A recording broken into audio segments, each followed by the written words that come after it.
as this session is starting very late, that we just get right into it without further kirtan. Another thing, Yeah, you can bring it. If you need a chair to sit on, you can take a chair here. You're okay sitting on an asana, or you have stiff knees, or? Yeah, okay. Now, I was supposed to speak on Sri Vaishnavism and Gauriya Vaishnavism, but maybe we'll defer that till tomorrow, as there's not enough time for that now. And also, considering the likely nature of the questions, it's maybe better to have them now than on Sunday, when presumably there'll be a bigger crowd. Shall I speak on the Sri Vaishnavism thing tomorrow? Tomorrow then, okay.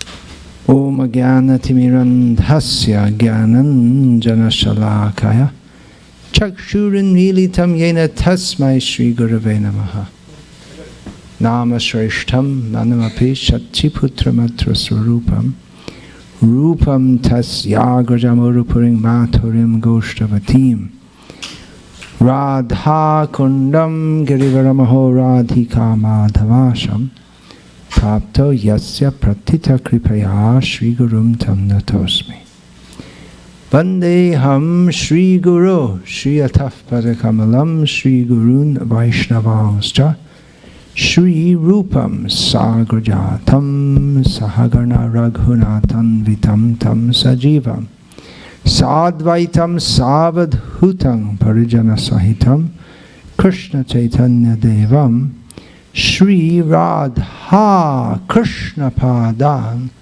Sahagana Lalita Shiva Shakhan Vitamscha Hare Krishna Krishna Krishna Hare Hare Hare Rama Rama Rama Hare Hare.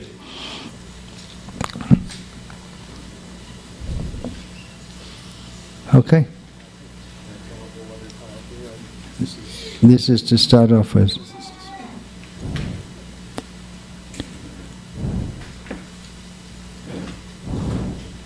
What is the difference between Krishna's expansions and incarnations? Do they come for different purposes with specific potencies? That's a very big question.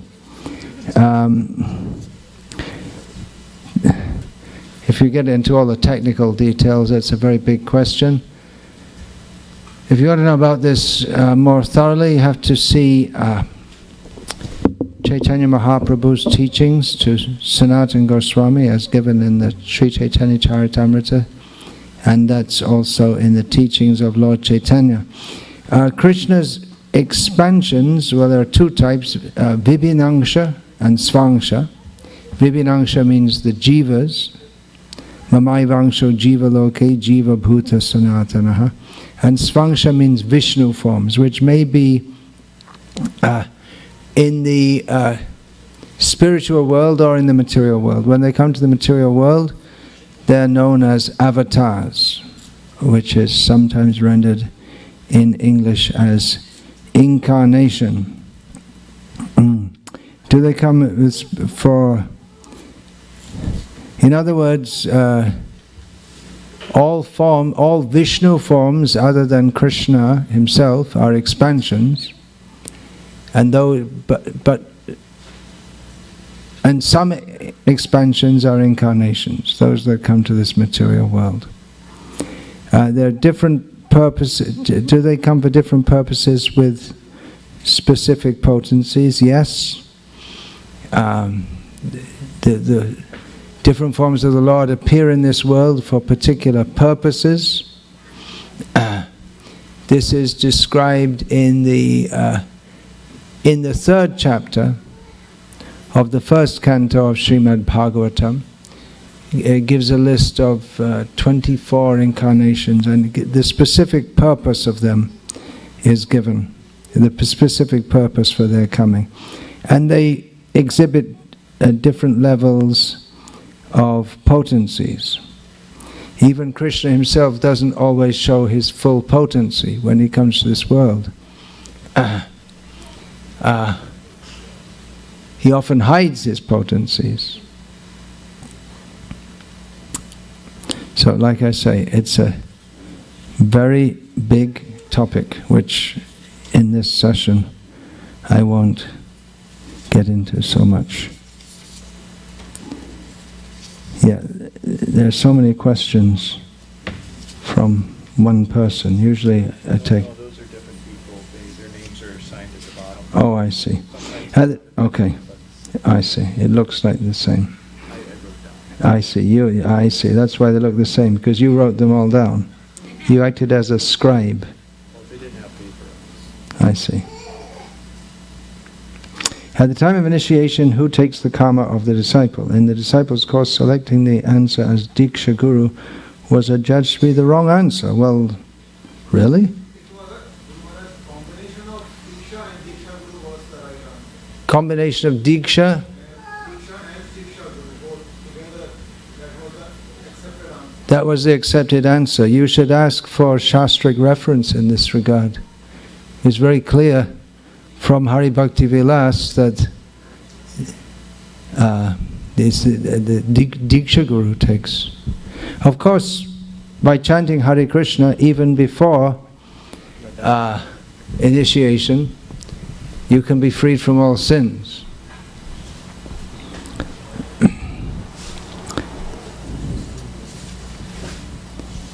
But still, let's say, who takes the karma? In the morning I spoke about the king taking the 1/6 of the karmic reactions of the citizens. I mentioned the sinful reactions, the pious reactions also. So yeah, you can ask for a Shastric reference for that. If anyone says anything about this, then they should provide Shastric evidence. Of course, if one enters into an intimate relationship with anyone, there'll be some karmic adan pradan, give and take. That's there. By association with various people, one becomes karmically involved with them. But a specific commitment is given to the Diksha Guru, who also gives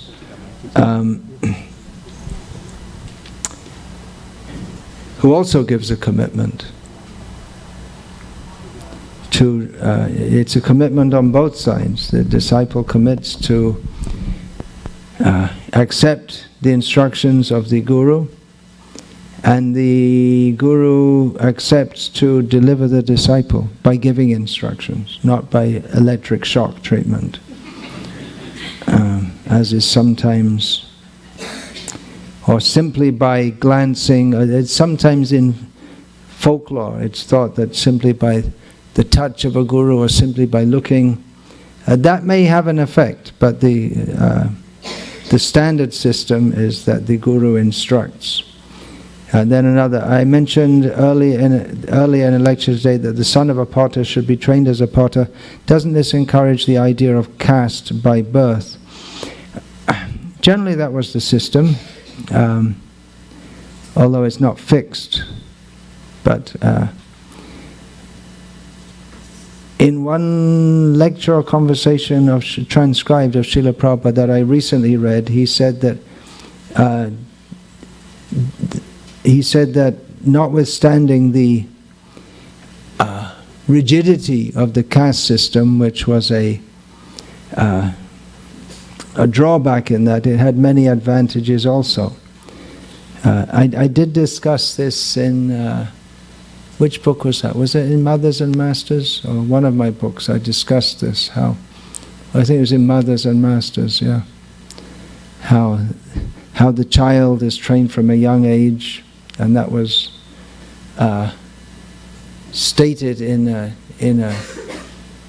GBC resolution, which was later de-resolutionized, if there's any such word, as being an instance of promoting child labor. But that's the general system.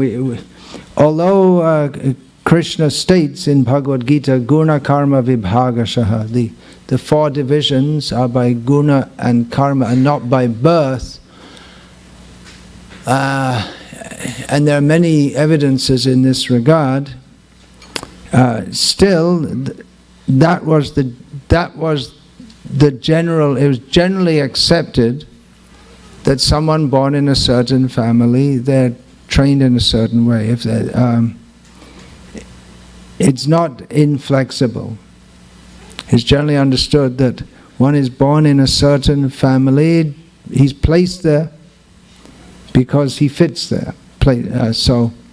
But it's not inflexible. For instance, it's described that Rishabdev, the Supreme Personality of Godhead, who appeared as took the role of a kshatriya among his 100 sons, 9 of them were the Navayogendras, who were brahmanas, and others. So he was a kshatriya, but his sons acted.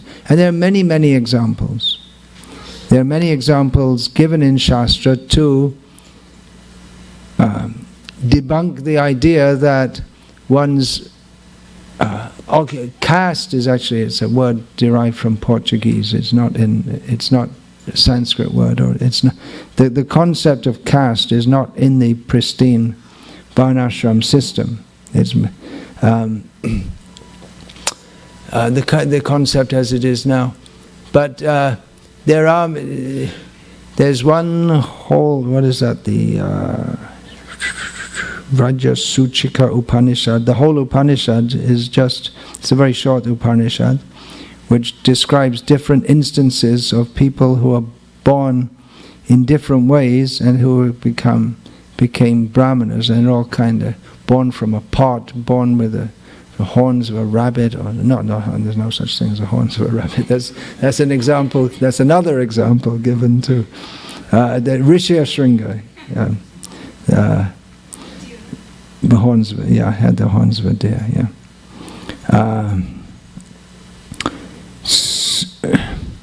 And we find throughout Mahabharata and Ramayana and Puranas that generally it is accepted like that.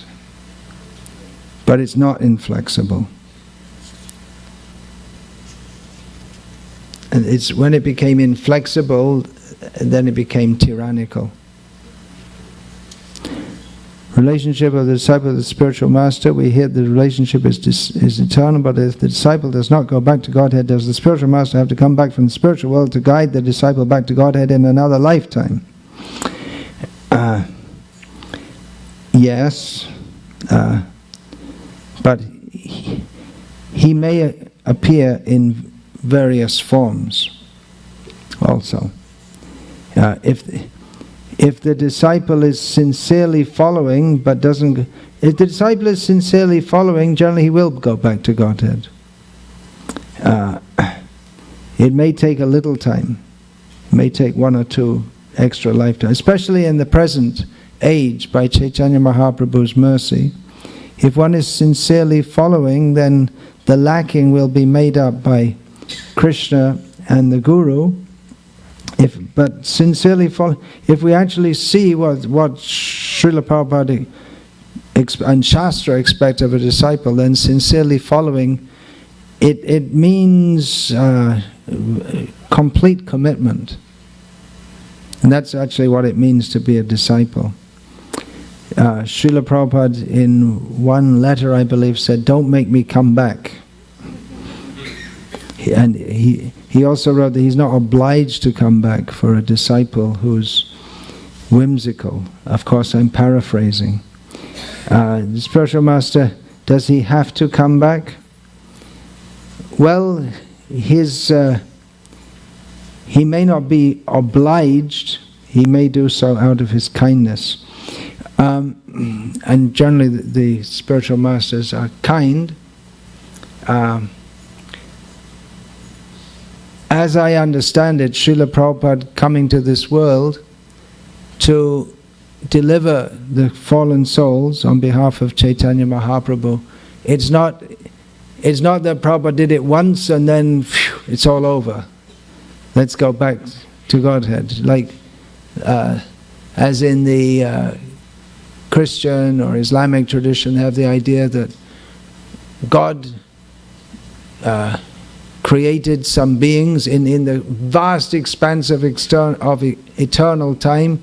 God created some beings in this world. Then He sent Jesus or different prophets like Muhammad to deliver them. And then most of them go to hell forever. And some of them go to heaven, and then it's all over. But then it's however long it is, it's just a second in eternal time. In that sense, I don't see that Srila Prabhupada is like that. He just comes once and it's all over. But if He has compassion for the conditioned souls, so He may come again and again and again. Chokudano diloje janme janme Prabhu say. It means that doesn't mean that, okay, I'll take birth after birth and you have to come back again. But the concept of taking birth again and again, of course that comes, Chaitanya Mahaprabhu in his Shikshashtakam states that he's prepared to do so. And the Vaishnav doesn't think, yeah, well, I'm going back to Godhead. See you. I'm going. You may not be going, but I'm going. You can all stay here if you like, but I'm going back to Godhead. He's not. The devotee doesn't say that. We don't find that the acharyas say that. He thinks I'm not fit to go back to Godhead. Srila Prabhupada wrote at the end of his Vyasa Puja offering an essay called The Universal Teacher. Well, at the beginning he stated that the Guru is one. He appears in various forms, but the Guru is one. Later, after Srila Prabhupada had passed away, some of Kirtananda's disciples, they used to exhibit a photo of Kirtananda Swami, Keith Ham, when he was 1 year old, and they put underneath it, Guru is one. Do you remember seeing that? Guru is one, yeah. That's funny how they could do such a strange thing. Where you see that once you get off, you can see how things can deteriorate. So, just on a side note, how many strange things came out of the mind of Keith Ham, Kirtanananda Swami. So Srila Prabhupada, in that essay, he made the statement that the Guru is one, but he appears in various forms in various times and places. Even Srila Prabhupada, he stated that this would be the late 1950s or early 1960s, on the order of his Guru, he was promoting the Back to Godhead magazine. He was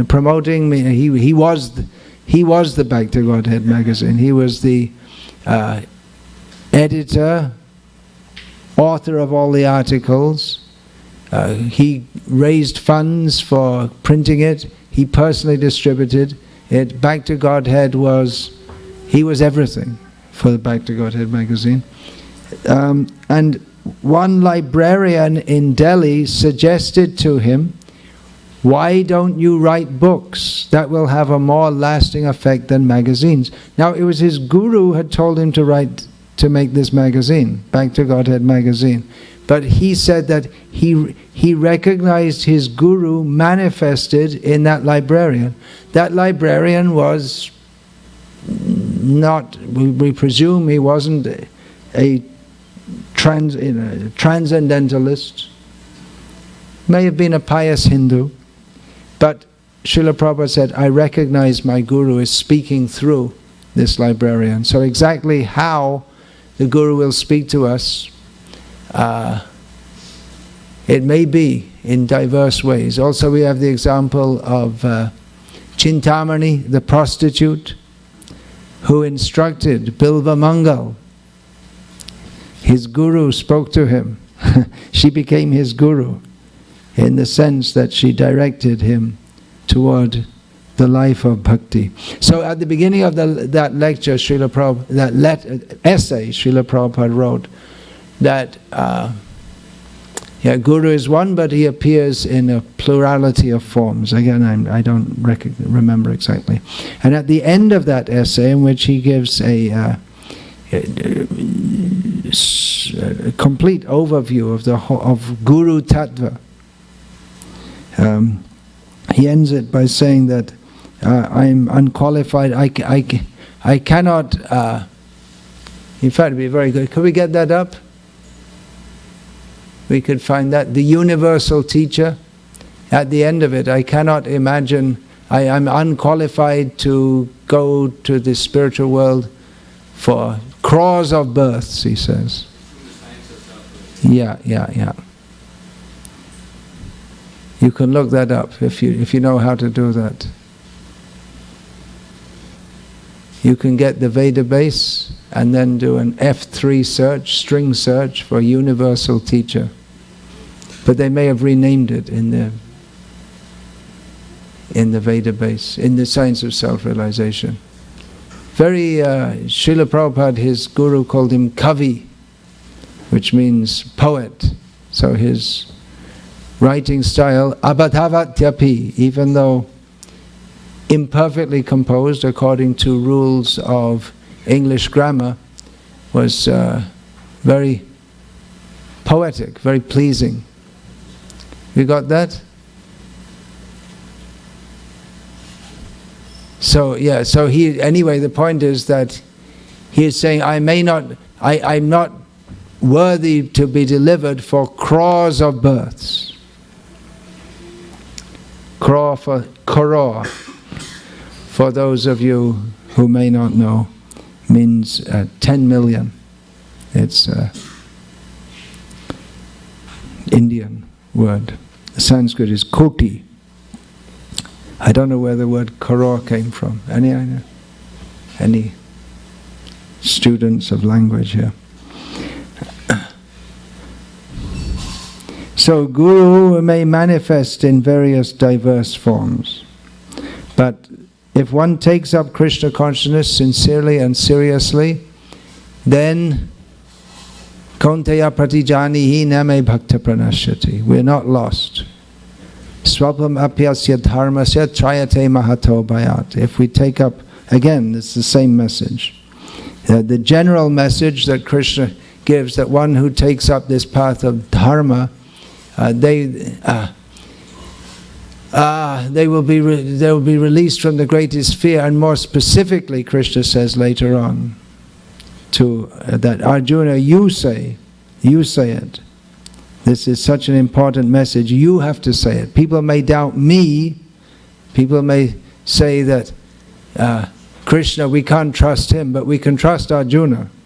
Arjuna is known as a very moral person. Some people doubted the morality of Krishna, but no one doubted the morality of Arjuna. So Krishna had this spoken by Arjuna. So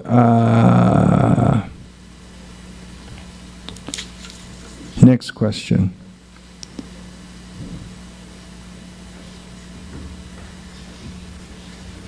Is there a standard of prasadam we should have in our temples? 4. 1. Preaching. 2. Sunday feasts. 3. Regular days. 4. Festivals. 5. Cuisine. I don't know what's meant by cuisine here. Maybe we could put in restaurants.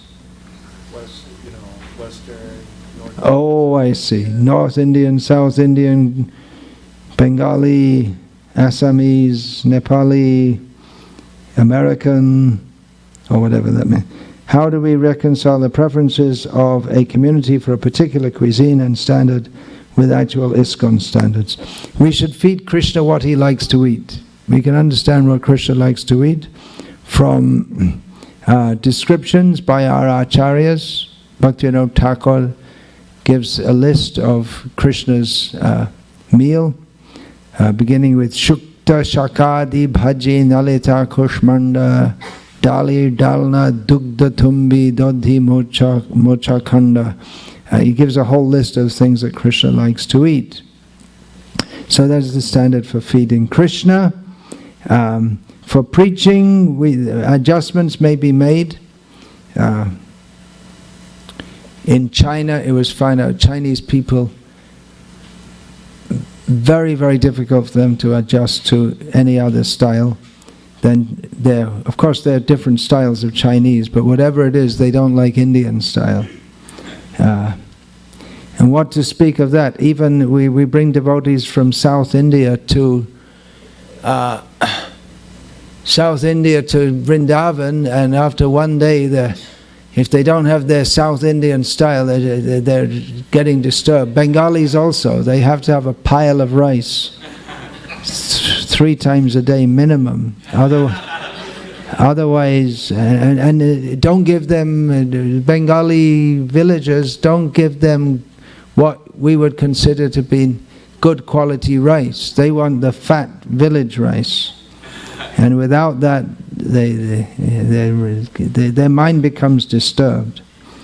There may be various adjustments. Srila Prabhupada disallowed mushrooms, but when he was told that in France, I believe it was, certain people were very attached to that, and he was told that in the modern age, the mushrooms that are for edible mushrooms are mostly, he said, why are they forbidden? Because they're fungus, they grow in dirty places. But when he was told that they're grown in clean situation, Srila Prabhupada said that they could be, for the sake of preaching, they could be used, because we want people to come to Krishna consciousness. This is a very big topic also. I can just give some general outline. Sunday feasts, festivals.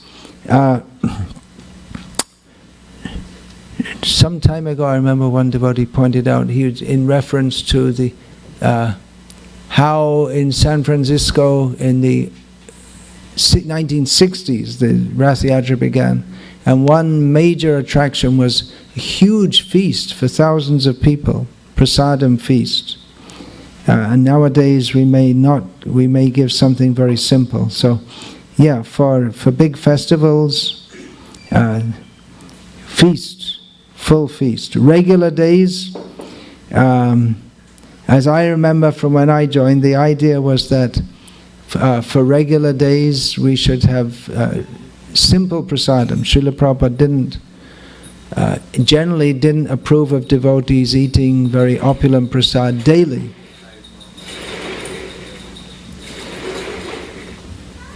He said that at one time there's something no more than 10 chickpeas for breakfast or something. And then in London Temple they used to count the chickpeas that they give you.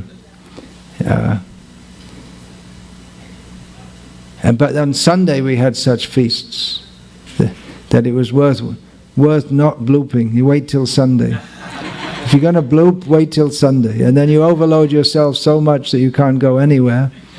And you think, well, maybe Krishna consciousness isn't so bad after all. And that keeps you going week after week. Otherwise simple. Chapati, dal, rice, sabji.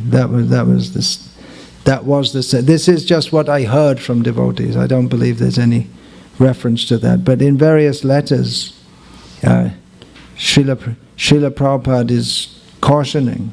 He cautions not to always eat opulent food. In one purport, I believe in the 4th canto of Bhagavatam, he says a brahmachari who he can become victimized by eating opulent food, and then he becomes a victim of sexual desire. So generally a devotee should eat quite simply, and on feasts and festivals there may be a feast, and a feast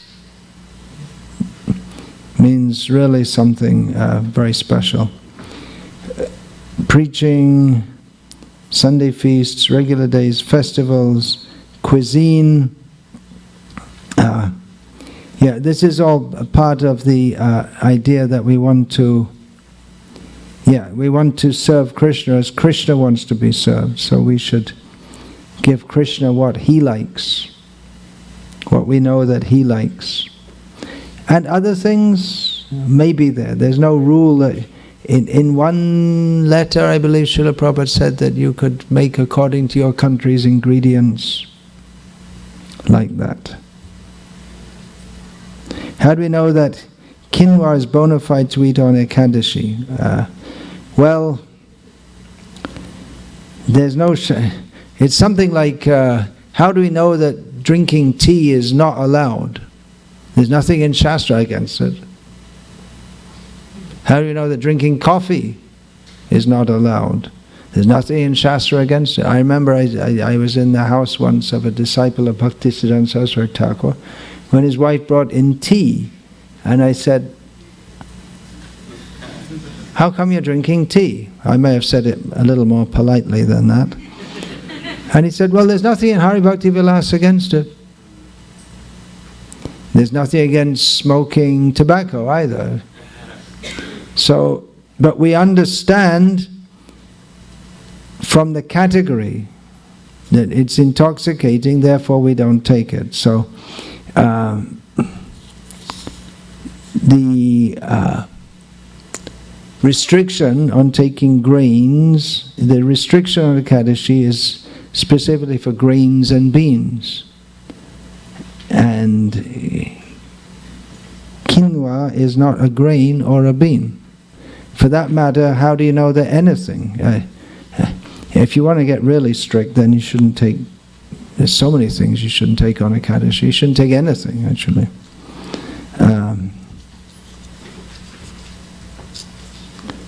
Many of things, we shouldn't take any red foods, which means watermelons, tomatoes, carrots, beetroots. Shouldn't... Red radishes, anything red is forbidden in Shastra, if you want to get really strict. I remember once, it was in Hyderabad, there was eggplant sabji being served in the morning for breakfast. And one devotee turned up, it was during Chaturmasya, when you're not supposed to take eggplant, according to Hari Bhakti Vilas. And one devotee turned up. We hadn't seen him during the whole morning program. His daily program was to arrive at morning breakfast. Why was he allowed to stay in the temple at all? He shouldn't have been, but he was. Maybe he did good service after he got up. He came and said, "Oh, you're eating eggplant. That's not allowed in Chaturmasya."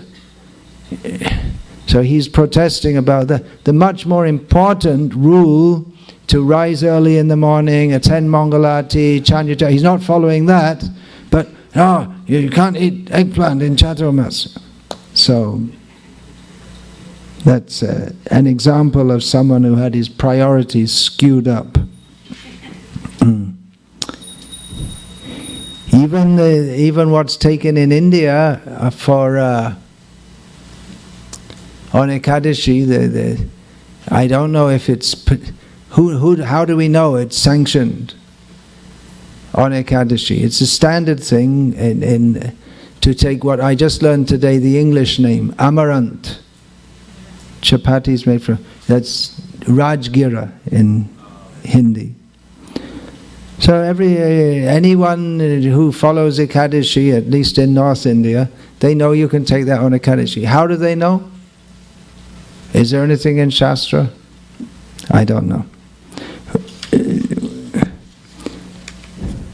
In one letter, Srila Prabhupada wrote about, in reply to one question, use your common sense. And if you don't have any, ask someone who has some. So, in this case, as regards quinoa on Ekadashi, on common sense grounds, I think it can pass. We could have a big controversy about it and have a flame war on the internet. You're going to hell for eating quinoa on Ekadashi. But I think we already have enough controversies in ISKCON and we don't need to make.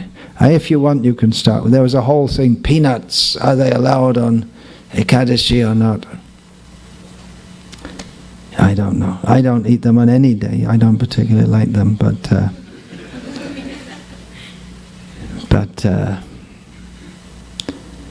if we're going to argue, let's argue about something of more significance. Some devotees get into this whole thing. You shouldn't chant Hari Rama. You have to say Hari Rama. I have to really listen to hear the difference. It's not that much difference. Personally, I think it's overblown. Okay. At least people are chanting. Let them chant. Okay.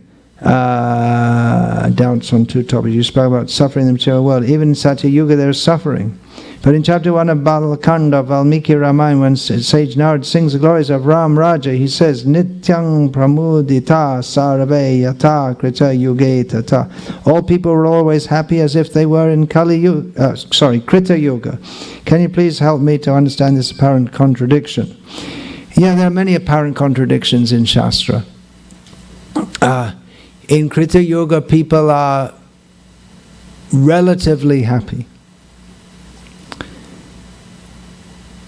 In Krita Yuga, people are mostly all Paramahamsas. So their happiness is on the spiritual platform.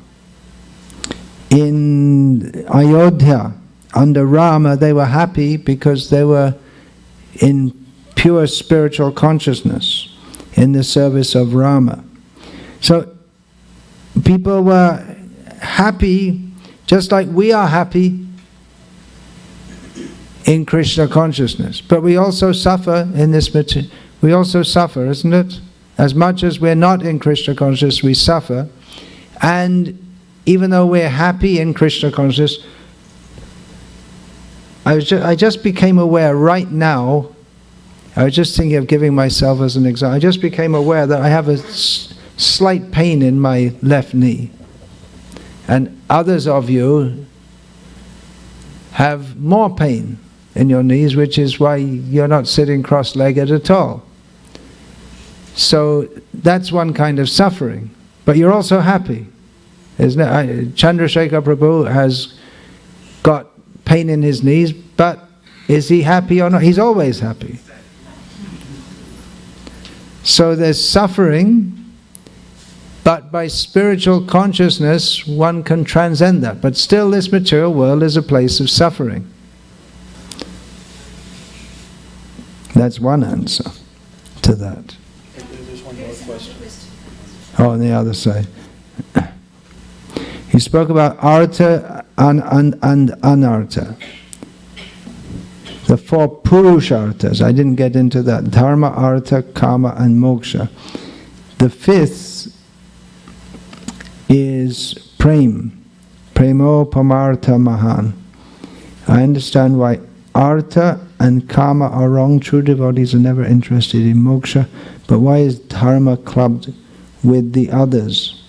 Oh, I just spoke on this somewhere, just a few days ago. I can't remember exactly where. Lord Rama is referred to as Dharmagya, the knower of Dharma. Is this due to the difference between mundane duties and spiritual duties? Yeah, artha, which in this context means wealth, money, and kama, desire for sensual enjoyment, prestige, stri aishvarya, prajapsava, family, and all this kind of thing. So that's material desire. So every human has a desire for artha and kama, every conditioned soul, but in Vedic culture, artha and kama are to be fulfilled via dharma. So those and people who are more exalted, they aspire for moksha, and beyond that is Krishna Vishayak Prem, param purushartha. Jaha age trina tulla chari purushartha. Chaitanya Mahaprabhu said that prem, of which the subject is Krishna, Krishna prema, is the highest goal of human life, in comparison with which dharma, artha, kama and moksha are as significant as grass, in other words, insignificant.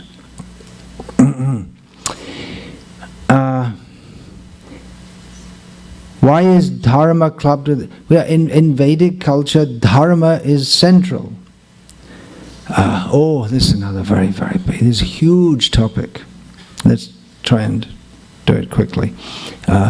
Dharma is central. Dharma, in this context, means a way of life prescribed by Shastra for fulfilling one's material desires and fulfilling one's artha is fulfilling one's necessities, and on top of that there's desire, fulfilling one's sensual desires, and ultimately bringing one to the point of aspiring for moksha. So this is the standard for conditioned souls. The standard of civilization is to live according to dharma. And from this platform, they become eligible to take up Krishna consciousness. That culture is suitable for taking up Krishna consciousness. The real goal of life is not to enjoy one's senses or even to be liberated by following dharma. The real goal of life is to develop Krishna consciousness. But the Vedic system, it tricks the conditioned souls into alluring them with, you can go to the heavenly planets, you can enjoy by following dharma. But that's not the real goal. The real goal is if they think, it's in my own interest to follow dharma, because then I'll be freed from sinful life and I can enjoy in this life and the next life. But that is not the real goal. The real goal is to regulate people so that gradually their consciousness can be purified, in as much as they don't fall down into gross sinful life, and they perform pious activities which gives them the chance to perform at least bhakti-unmukhi sukriti, pious activities which prepare one for taking up bhakti. For instance, in Vedic culture, sadhus are to be respected. So if one comes across a sadhu sannyasi, he should bow down. If that sadhu is a Vaishnava, then by bowing down before him, just as a duty, then one gets a little bhakti-unmukhi sukriti, a little pious credit that will purify the heart and prepare one for taking to Krishna consciousness. Even if one is in the form of a dog, if somehow he gets to take some Vishnu prasada, then he will get a human form of birth, human birth in the next life, plus some more inclination to take up Krishna consciousness. So dharma, the whole system of dharma, is designed to help people ultimately come to their real consciousness, Krishna consciousness, but it's presented in such a way that people think I'm fulfilling my material needs and desires. Lord Rama is referred to as Dharmagya. He personally follows the system of dharma in a manner, he sets an example so that pious people will follow that.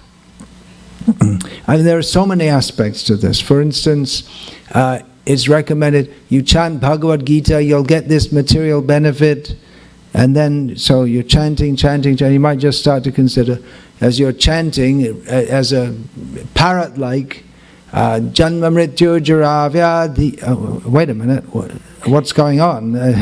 It's not just chanting and there's a message there.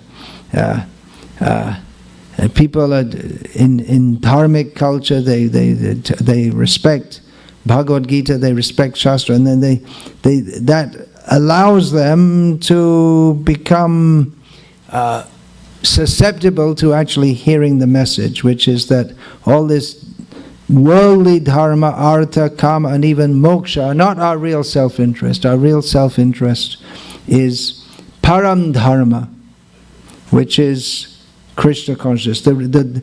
There's dharma, swadharma, on the material platform is to perform one's duties according to the varnashram system, and the paradharma or swadharma of the soul is to be Krishna conscious. So Lord Ram, he's very aware of all of this. This varnashram system is so important that Krishna, he comes again and again to re-establish it as it breaks down. Yada yada hi dharmasya glanya bhavati bharata abhyutanam adharmasya tadatmanam srijamyaham. When Krishna says he comes to re-establish dharma, he does so by re-establishing or putting the varnashram system in place and teaching. He teaches Bhagavad Gita so that people can understand that ultimately all these dharmas, what is considered dharma, is not the inherent dharma or duty of the soul. Therefore Krishna says, Sarva dhamman parityaja mam ekam sharanam vraja. Is there a difference between mundane duties and spiritual duties? They can often overlap, or they may be completely different. They may overlap, just like in dharmic culture, Vedic culture, everyone is to rise early. It's not just for Vaishnavas. Everyone has to rise early in the morning. Even if one has no spiritual aspiration, he has to rise early. To rise late, in and of its, even to rise late after sunrise is sinful, just to rise late. So most people, just by sleeping, they're being sinful. So in many cases, they overlap. We find in Chaitanya Mahaprabhu's instructions to Rupa Goswami about how to give, Sanatana Goswami, how to give instructions for Vaishnavas. There are things like Danta Dhavana, which means cleaning the teeth. What's spiritual about that? Well, it is spiritual if it's done Krishnarte Kila Cheshta. Everything should be done for the satisfaction of Krishna. So maintenance of the body is a mundane duty, but when it's done to maintain the body for the service of Krishna, it becomes spiritual. On the other hand, we shouldn't go around and preach that Chaitanya Mahaprabhu said to clean your teeth. So your main duty in life is to clean your teeth. Or that your devotional, cleaning your teeth is devotional service. Yeah, but as an adjunct to the central activities of Shravanam, Kirtanam, Vishnu Smaranam, and so on. So we may say that, well, my studying in the college is your devotional service. It may be if one's whole goal of life is to serve Krishna. But if it's your material desire to be fulfilled, then it should not be equated with Shravanam, Kirtanam, Vishnu Smaranam. Just like, okay, Chaitanya, I'm following one instruction of Chaitanya Mahaprabhu, I brush my teeth every day. So I'm a follower of Chaitanya Mahaprabhu. No. By brushing your teeth, you don't become a follower of Chaitanya Mahaprabhu. So we have to distinguish between those that overlap and what is the essence of the spiritual duty. The essence of the spiritual duty is to do everything for Krishna's satisfaction. Very, very big topics. I've written lots and lots on all these things, but I have to sort it all out and publish it. So much to do. I probably won't finish it in this lifetime. Then some people have to take it over. I'm taking written questions, if you don't mind. We promote cow protection. Jai, Hare Krishna, good. Glad someone's doing that. But in scriptures it says Brahmanas must also be protected. A society that does not protect cows and Brahmanas is not a cultured society. The question is, how in our society can Brahmanas be protected? What does it mean practically to protect Brahmanas? Well, the first thing is we have to have Brahmanas. Then the question of protecting them arises. A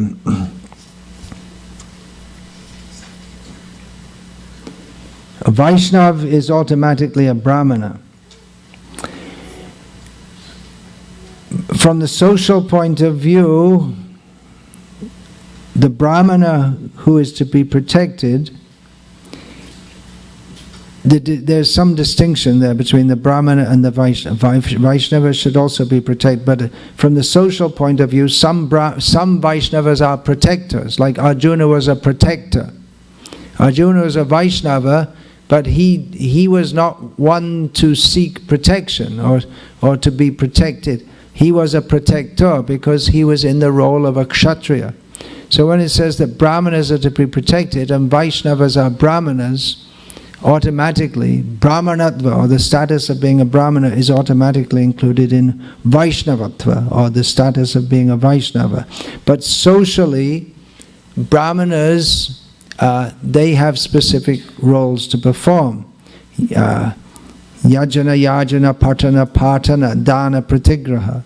And that is, they personally perform sacrifices, they perform sacrifices for the benefit of others, they study Shastra, they teach Shastra, they accept charity, and they give in excess in charity themselves. And they have the quality, Shamodama tapashocham kshante arjavam evacha jnanam vijnanam astikyam brahmakarma svabhavajam. They have naturally the qualities of peacefulness, self-control, austerity, cleanliness,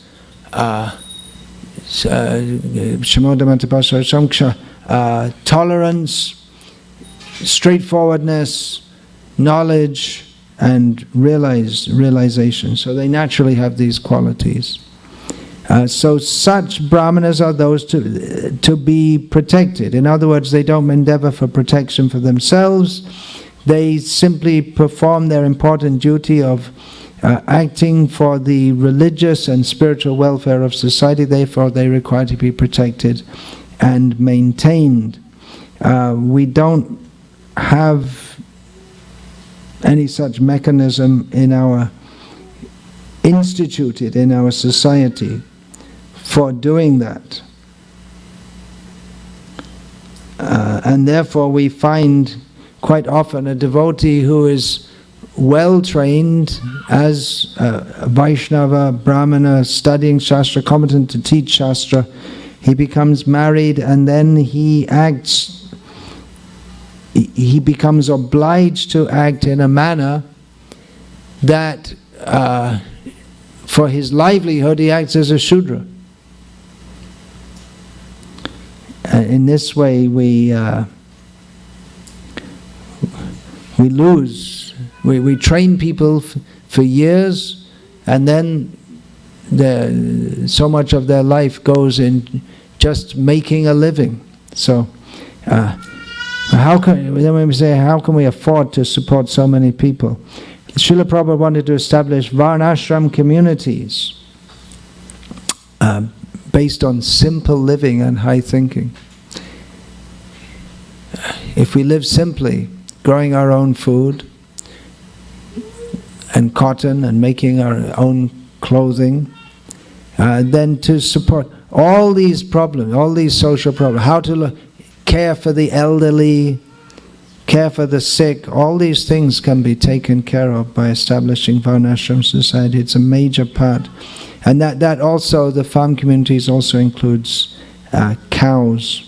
So there can be cities also in Varnashram society. Of course, we find that there were cities. Krishna lived in the city of Dwarka.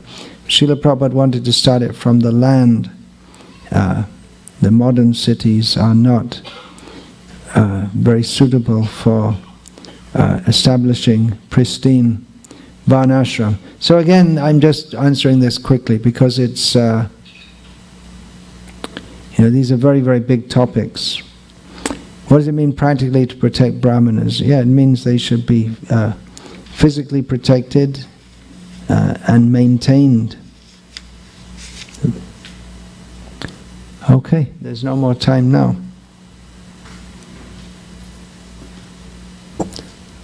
Hare Krishna. Many interesting questions here. So, Maharaj, we could go in excess and have a silent arti if you would like. Have a silent arati. Is that okay? Yes. With all concern? Who's the town president? No one's objecting. Okay. What's the first word here? Looks like but you... Okay. When I pray every morning...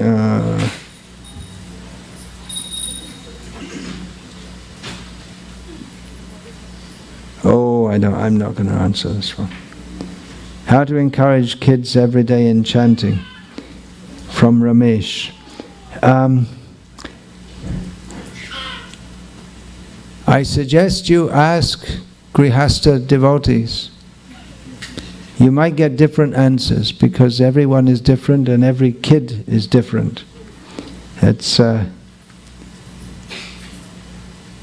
People can be amazing. It's amazing how different everyone is. In modern society, it's very impersonal, but if we get to know people, we'll find everyone's very different actually. So I suggest you,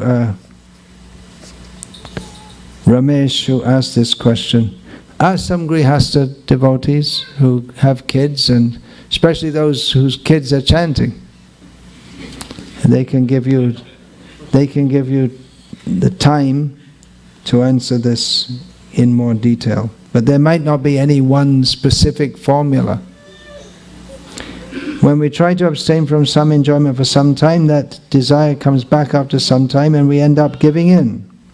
So is indulgence in desire to purify it better or keep saying no? If so, how can we not become victim again?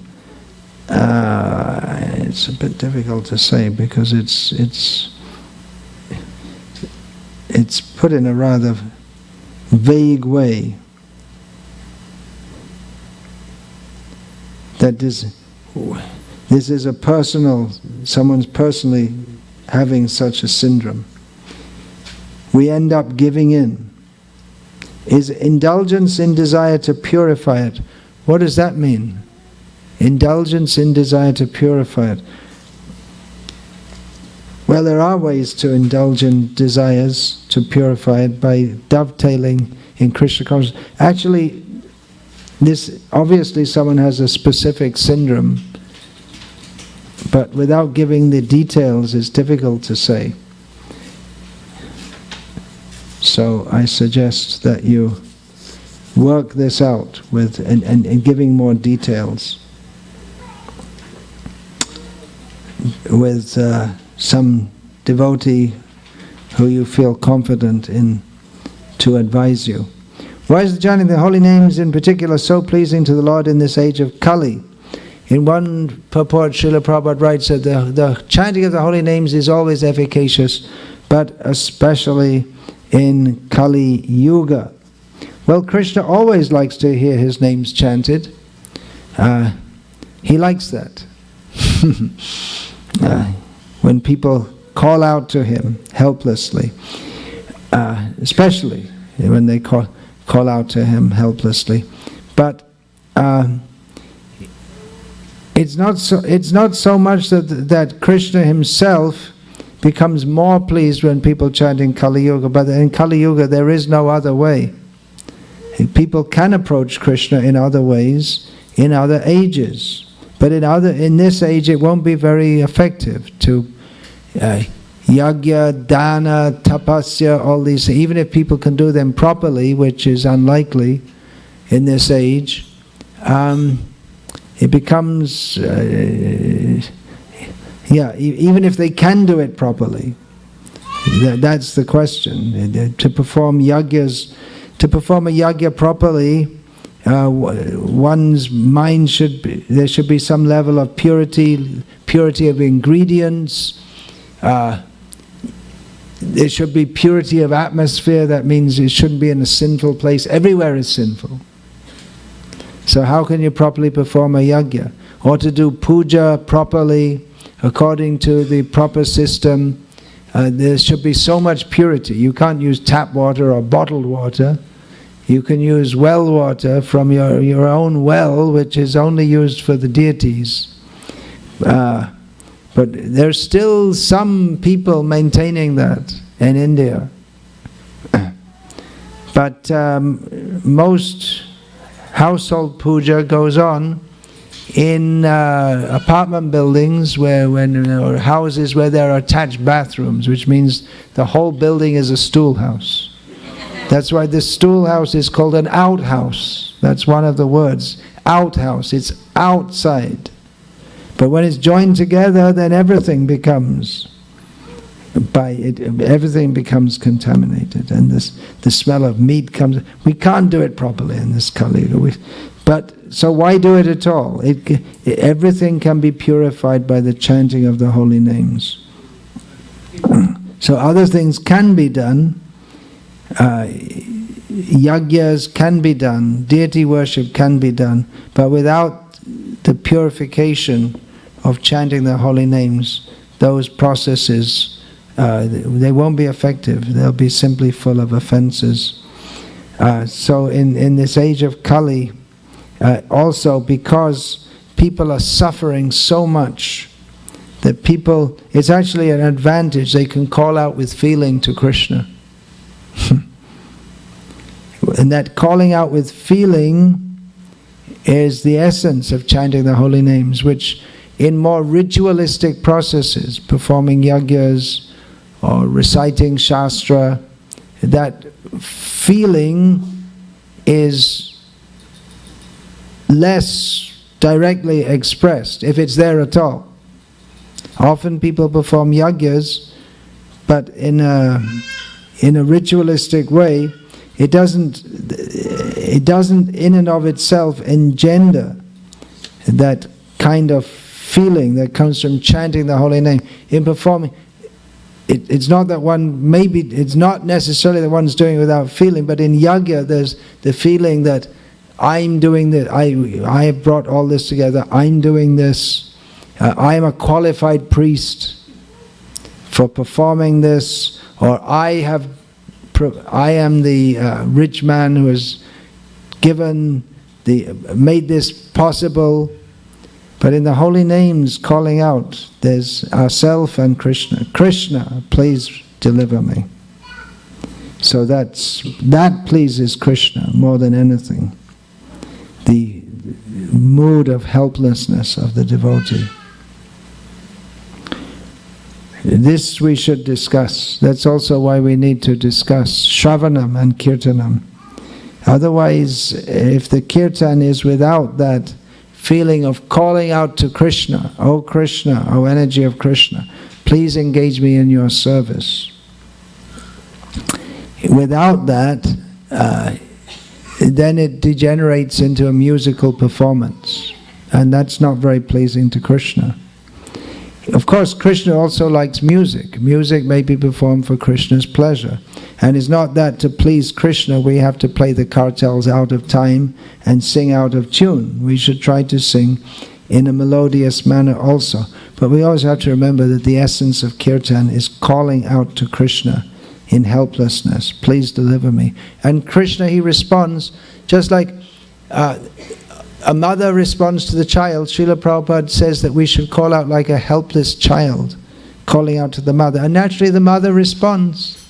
So if we call out with that feeling, then Krishna, who likes to give shelter to his devotees, he responds. If we call with that helpless mood. There's the picture of Gajendra calling out to Krishna in helplessness. Krishna personally came to deliver him.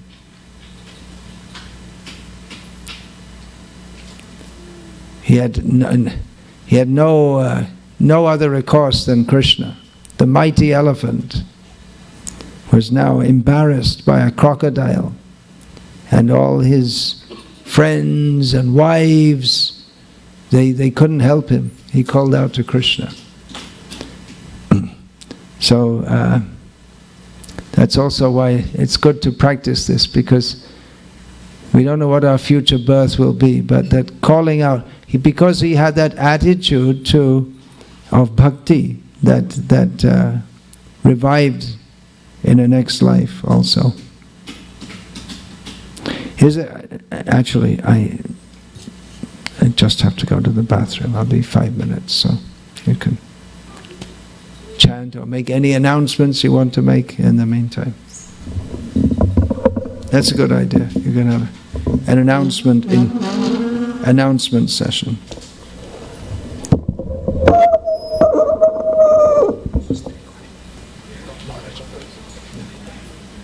Take off the gun.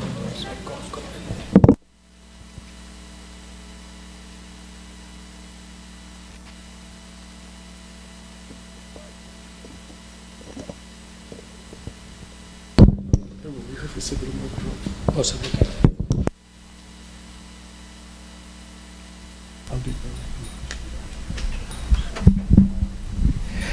Hare Krishna. So, there are a few housekeeping items. It has been observed by some devotees that some devotees are actually jaywalking, trying to cross the road where we are not supposed to cross. So we have to be careful about that. It could result into some kind of an accident or something like that, so we have to be very careful. Second point is we need some volunteers to clean the dishes downstairs in the kitchen. Obviously, we have been doing a lot of cooking for the volume of people, so we are seeking some volunteers. Anybody would like to raise their hands to help us out? Hari Bol, Vijamani Gauri Prabhu, Vinod Sharma, Pravin Govind Prabhu, Radhapati Prabhu, Mike and Falgun. Yes, I think we have enough. Actually, we'll take your names also. Pankaj and Himanshu. Jai.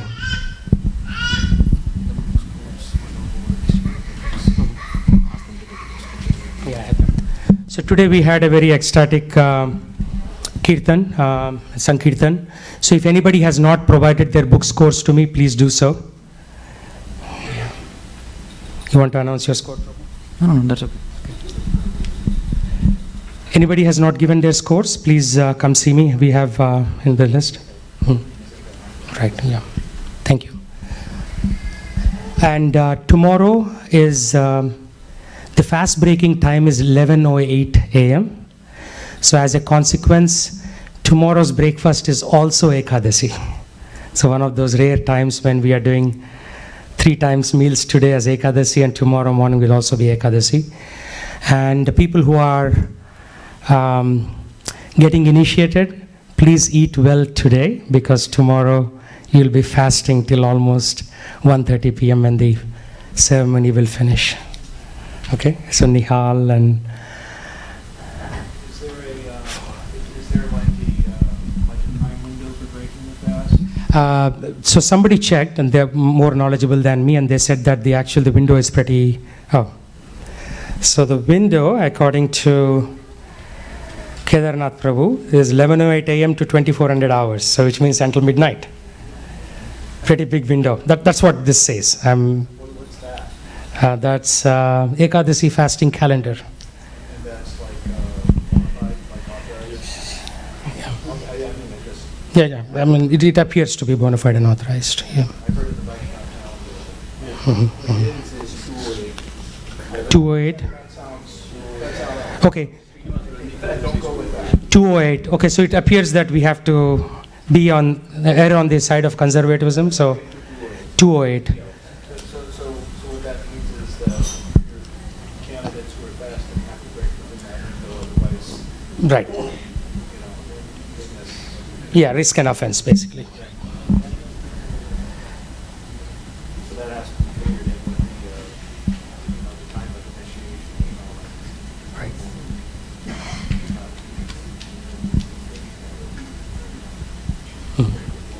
Yep, water. So I don't know. I'm not the expert on that. So we could ask Harulas Prabhu what is the right. So should we do it at before 2:08 a.m. PM, Prabhuji?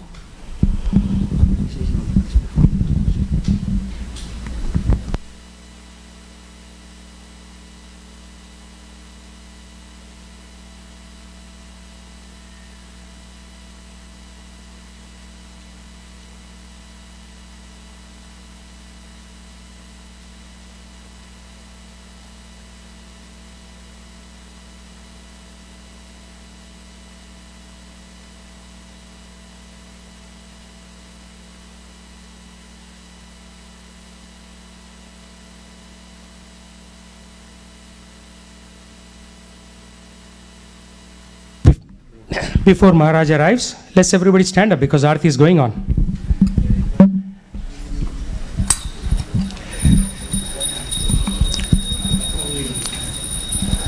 Hare Krishna, Krishna Krishna, Hare Hare, Hare Rama, Rama Rama, Hare Hare, Hare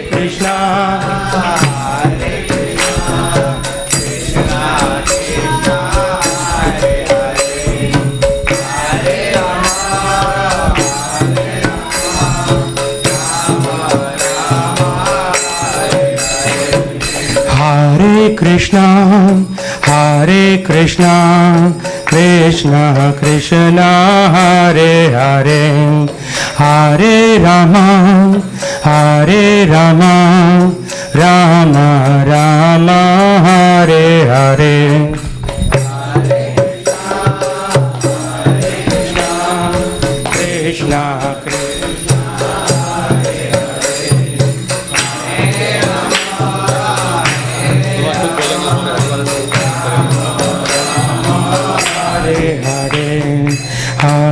Krishna Hare Krishna, Krishna Krishna, Hare Hare, Hare Rama,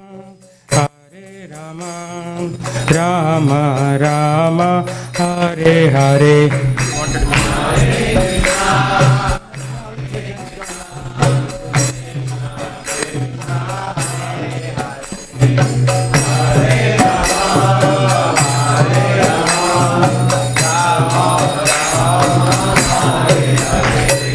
Hare Krishna, Krishna Krishna, Hare Hare, Hare Rama, Rama Rama, Hare Hare.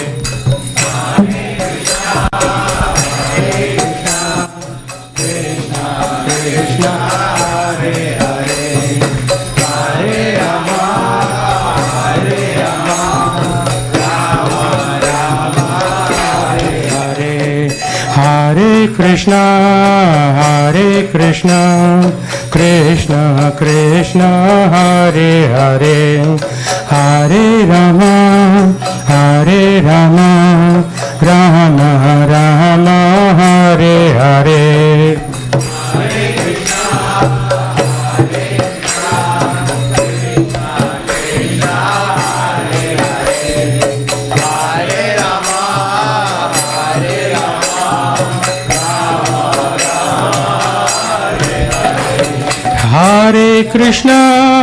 Hare Krishna, Krishna Krishna, Hare Hare, Hare Rama, Rama Rama, Hare Hare.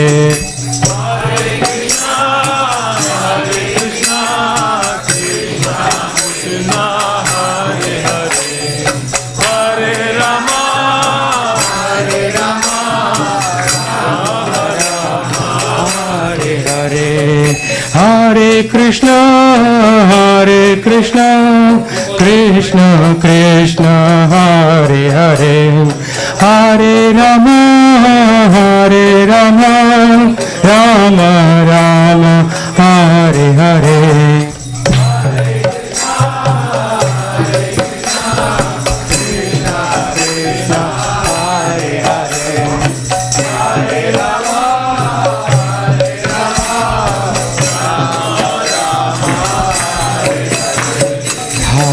Krishna,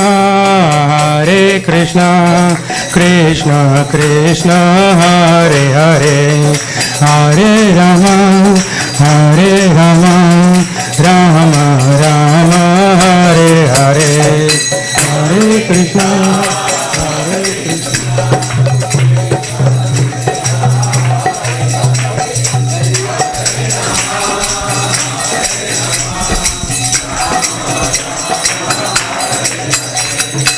Hare Krishna. Hare Krishna, Krishna Krishna, Hare Hare, Hare Rama, Rama Rama, Hare Hare, Hare Krishna, Krishna.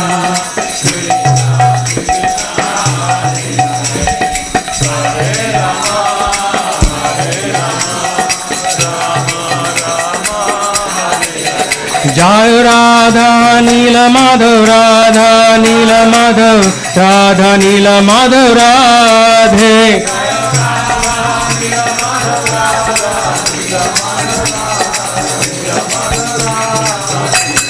Jai Jagannath, Jai Jagannath, Jai Baladev, Jai Subhadra.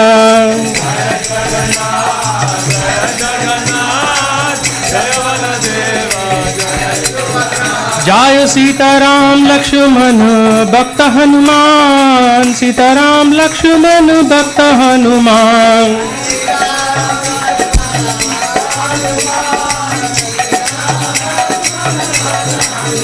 Jayo Lakshmi Nrsimha, Jayo Lakshmi Nrsimha, Lakshmi Nrsimha, Jayo Lakshmi Nrsimha.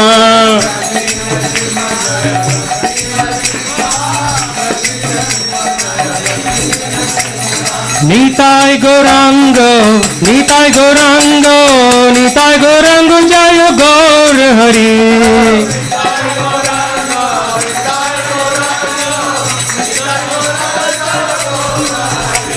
Jaya Sachinandana, Jaya Sachinandana, Jaya Sachinandana, Gaur Hari.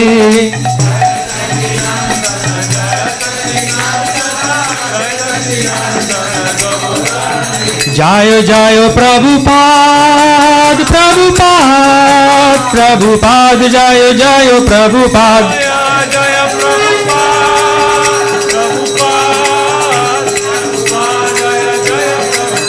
Jaya Jayo Jayo Gurudev, Gurudev, Gurudev, Jayo Jayo Gurudev.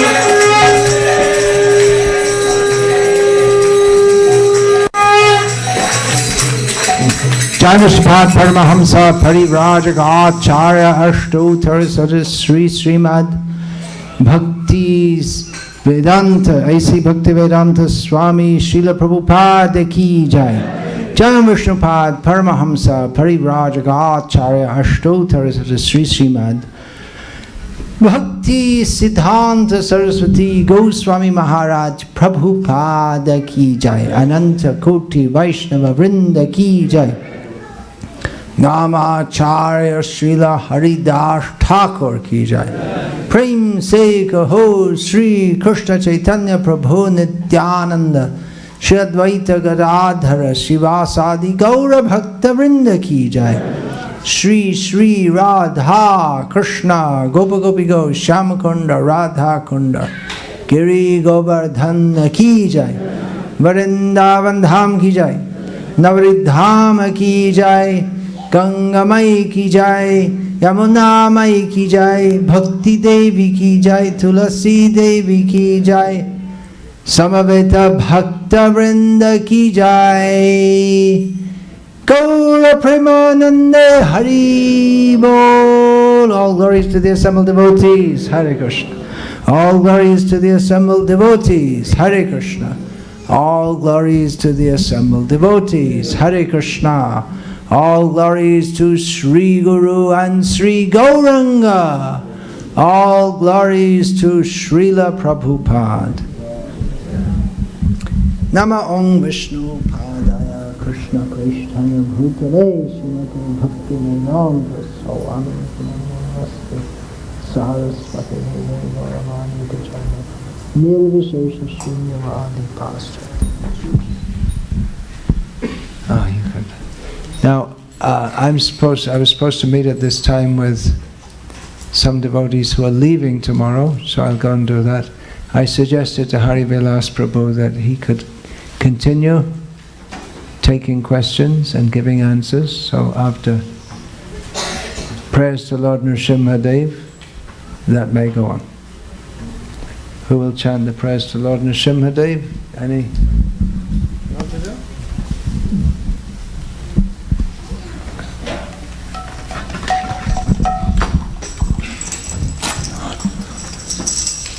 Namaste Narasimhaya.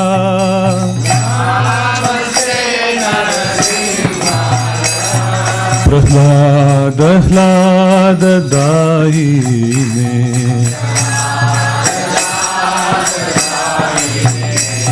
Hiranyakashipurvakshaha.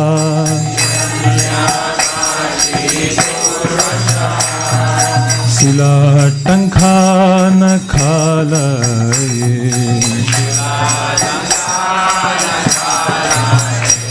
Ito Nrsimha parato Nrsimha.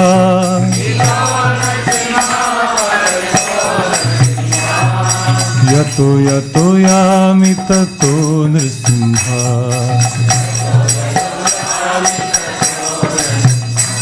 Bahir Nrsimha Hridaye Nrsimha. Narasimha Madim Sharanam Prapadye.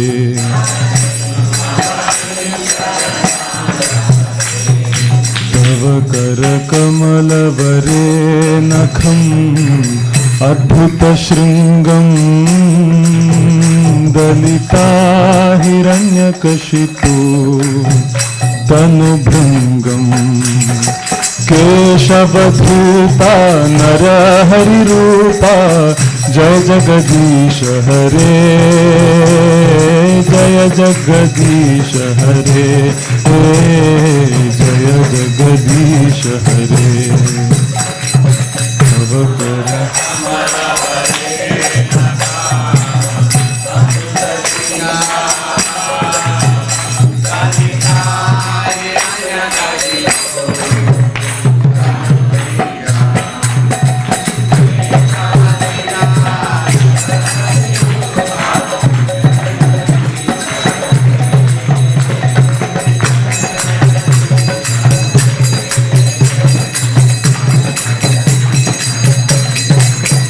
Jaya Nrsimhade, Jaya Nrsimhade, Jaya Nrsimhade, Jaya Nrsimhade.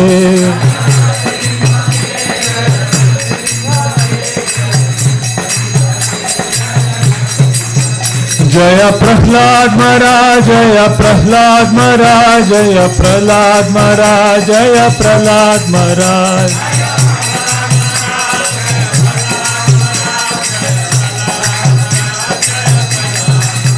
Jaya Jaya Prabhupada, Prabhupada, Prabhupada, Jaya Jaya Prabhupada.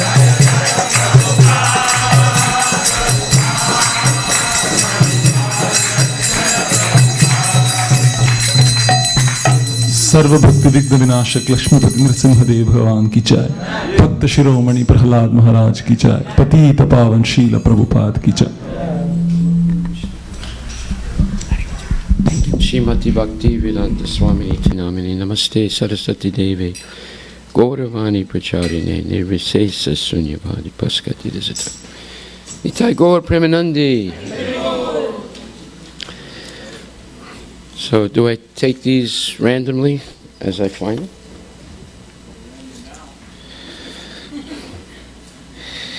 Is there a difference between various temple services like altar service, cleaning, or preaching? Do they carry different benefit in Krishna consciousness? Is there a difference between various temple services like altar service, cleaning, or preaching? Do they carry different benefit in Krishna consciousness?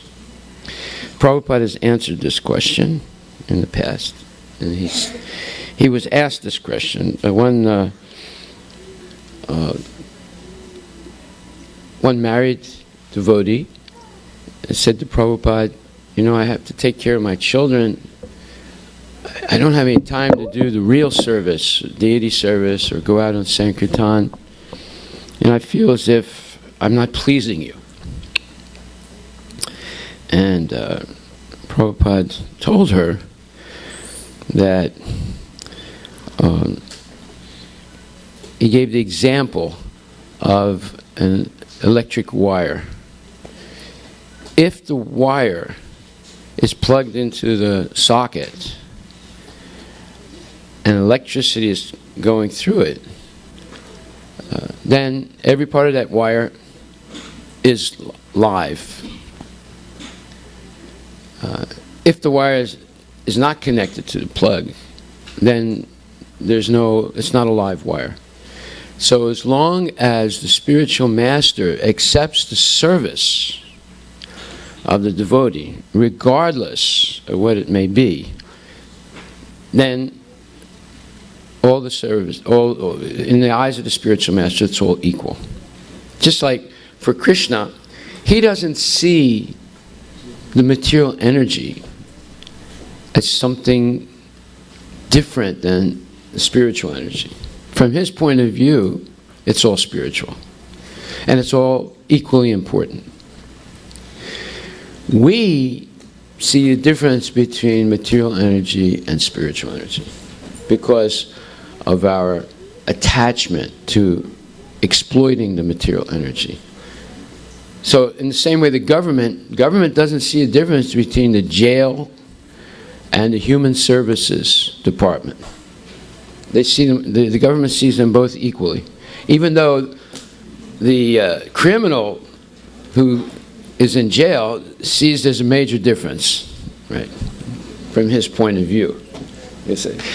So then Prabhupada told the Mataji, the mother, he said, serving your child is as important as serving the deity. So that put to rest her doubts about what she was doing. In other words, if you can raise a child to be Krishna conscious, that is the duty of the mother and father. If you ignore the child and the child grows up and does not have any genuine feelings for Krishna consciousness, you failed as a parent, as a Krishna conscious parent.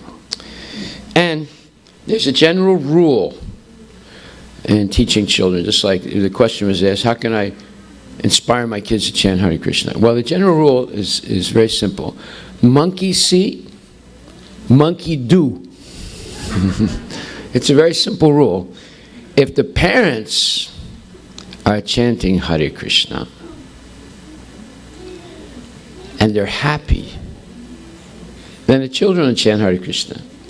But if the parents are chanting Hare Krishna and they're not happy, they're arguing, they get angry, or they lose their patience with their kids, or they're watching television and say, hey, now, go chant your rounds right now. And you're watching television. And the kid's not stupid. They can say, wait a minute.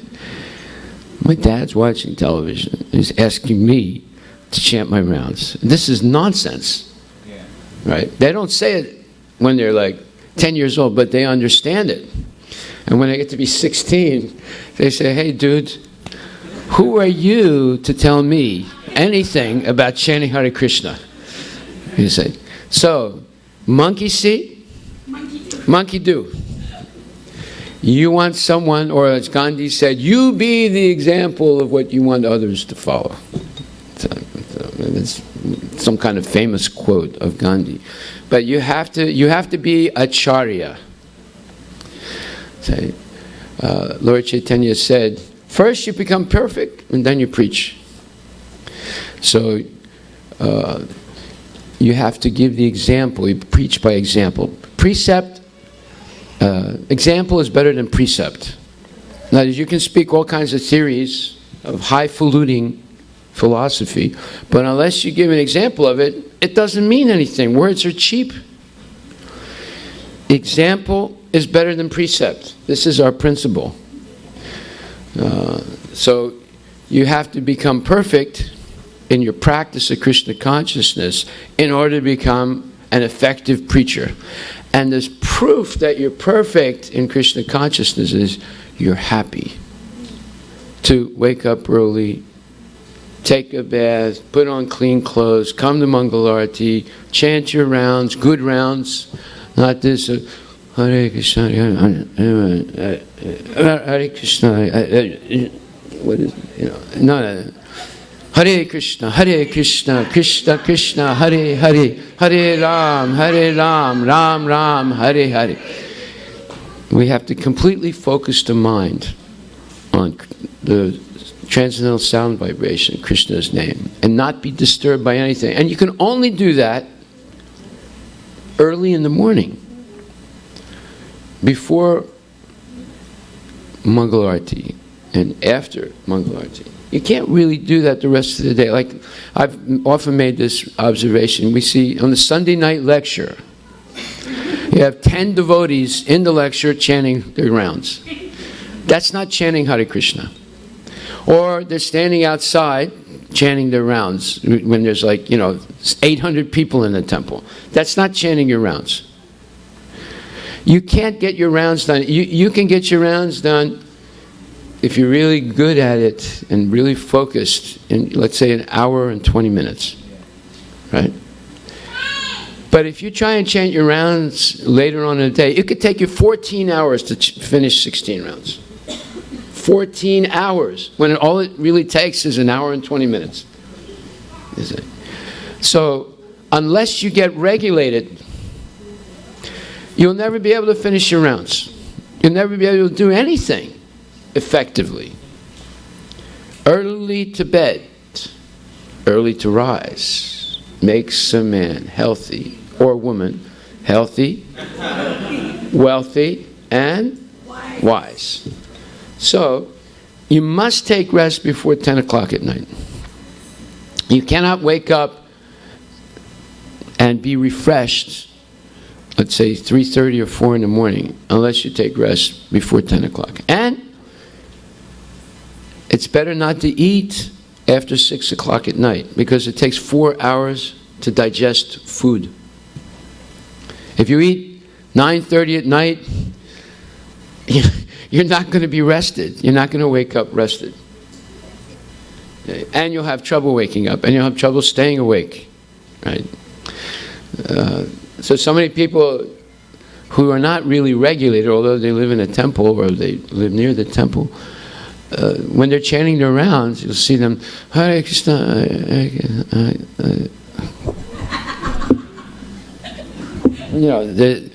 they're dozing off. Why? Because they didn't get proper rest. So, this regulation is essential for advancing in Krishna consciousness. Taking rest early, waking up early, chanting good rounds where you're not disturbed by anything, no cell phones, no outsource phone calls, not being, being peaceful in mind. Okay. So, another question here. What should be the goal of our book distribution? Distributing Prabhupada's book or autobiography of an ISKCON sannyasi? This is called a loaded question. Loaded with dynamite. Ready to explode. Okay, so book distribution. Okay, now everyone's going to say, "Oh, Hari Vilas said this. He hates my guru. My guru asked me to do this, and he's saying something different. That means he's a nonsense." But the actual fact is, book distribution on Sankirtan should be only Srila Prabhupada's books, nobody else's books. On the other hand, individually, outside of Sankirtan, and with the permission of the temple, you can sell your guru's books if you want. But Sankirtan should only be Srila Prabhupada's books. Why? Because Srila Prabhupada is the founder Acharya of ISKCON. When we were, well, before many of you were around, the only books we distributed were Prabhupada's books. And Prabhupada's books are the rock-bed basis of Krishna consciousness for the next 10,000 years. Now, that doesn't mean that someone who writes a book today, a disciple of Prabhupada, or a grand disciple, or a grand disciple, and sticks straight, let's say, strictly to Shastric evidence, that doesn't mean their book is not bona fide. Their book is bona fide. However, there's something special about Prabhupada's purports. He said, my purports are my spiritual ecstasies. There's something special there. And he said, one time there was a rule that each GBC man, each governing body commissioner of ISKCON, would spend 1 month with Prabhupada. In that time there were like 12 governing body commissioners. So each one had 1 month. So there was this one very prominent governing body commissioner who was Prabhupada's servant in Vrindavan while he was there. And he cleaned Prabhupada's room. And then Prabhupada came to sit down at his desk. And then he had a little buzzer, you know, he would call his servants or call. So he hit the buzzer. And the devotee, big leader came in. And he said, yes, Prabhupada. He said, who cleaned my desk? He said, I did, Prabhupada. And he looked at me and he said, don't ever change anything on my desk. Everything on my desk is in the right position. You have no right to change anything. That means the pencil is here, right? That means the paper is here. That means the watch is there. And no, he said, do not change anything. Okay. So, the founder, Acharya of our movement, is spiritually meticulous in everything he did. Every word that he chose in his purports required deep spiritual insight. Changing anything or ignoring anything in Prabhupada's books is a major disaster. In fact, at one point, some of Srila Prabhupada's disciples were going to his godbrother's temples and hearing lectures, and some of them were living in his godbrother's temples. This was early in the late 1960s, early 1970s. And certain, rumors and controversies were buzzing around. At one point, Prabhupada put a stop to it. He said, don't go anymore. Because if you hear one word that's different than what I have put in my books, it'll cause a disaster. He said, one word. Just like Chaturvanyam Maya Sristam Guna Karma Vibhagasaha. This is Bhagavad Gita, as Krishna spoke it. But yet, in Kali Yuga, the Brahmins, who had exclusive rights over Sanskrit learning, changed one word. Chaturvanyam Maya Sristam Janma Karma Vibhagasaha. And it gave rise to the false caste system, which has been a disaster for Hinduism. So many people have become so discouraged by the caste system. Why do you think there's so many Muslims in India? Those Muslims did not come from Afghanistan or Pakistan or Iran. Those Muslims were converts. They were poor Hindus that couldn't pay either the jizya tax or they were ignored by their own people. And they said, look, I have nothing to lose. In fact, I have a lot to gain by becoming a Muslim, because the Muslims will embrace me, they'll help me, they'll give me, support in my life. My own people are not doing anything for me. In fact, they don't even let me come into the temple because I think I'm a low-caste person. That's how the Muslims were able to convert so many Hindus, either by force or by the let's say, callousness of their own people. So, and then also this Janma karma instead of Guna karma created a disaster where there was no more upward movement. So the correct Varnashram system gives possibility of upward movement. Regardless of what your caste is, you can have upward movement through the ashrama system. Just like Sabri in the Ramayana. She was a jungle woman. She had no caste, right? But when she was a young girl, her parents wanted her to marry somebody when she was maybe 12, 13, or 14. And that person was a meat eater, and she didn't want to do it.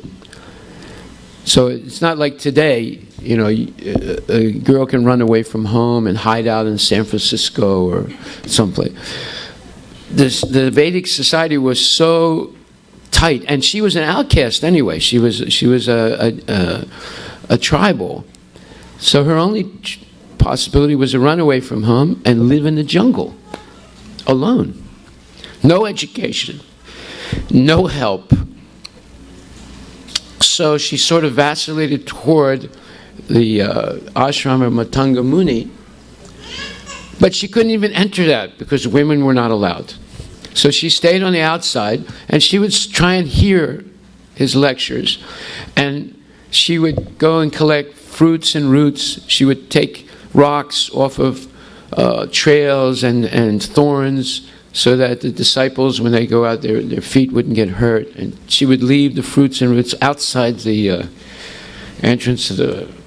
And eventually, the disciples told Matanga Muni, there's some jungle woman, and she's doing this service, and she's hanging around here. And he said, let me tell her to come. So she came in front of Matanga Muni, and he found out her story, and he accepted her as his disciple. And he said, myself and my disciples are going to leave now, but you stay here because Rama and Lakshman will come here in the future, and you give them clean water and fruits and roots, and you serve them, and they will bless you. That's what happened. So when Ram and Lakshman came, she gave them fruits and roots. She gave them fresh water. And she told them how they could find Sugriva, who would help them find Mother Sita. And then she asked permission if she could perform sati and join her guru. They said yes.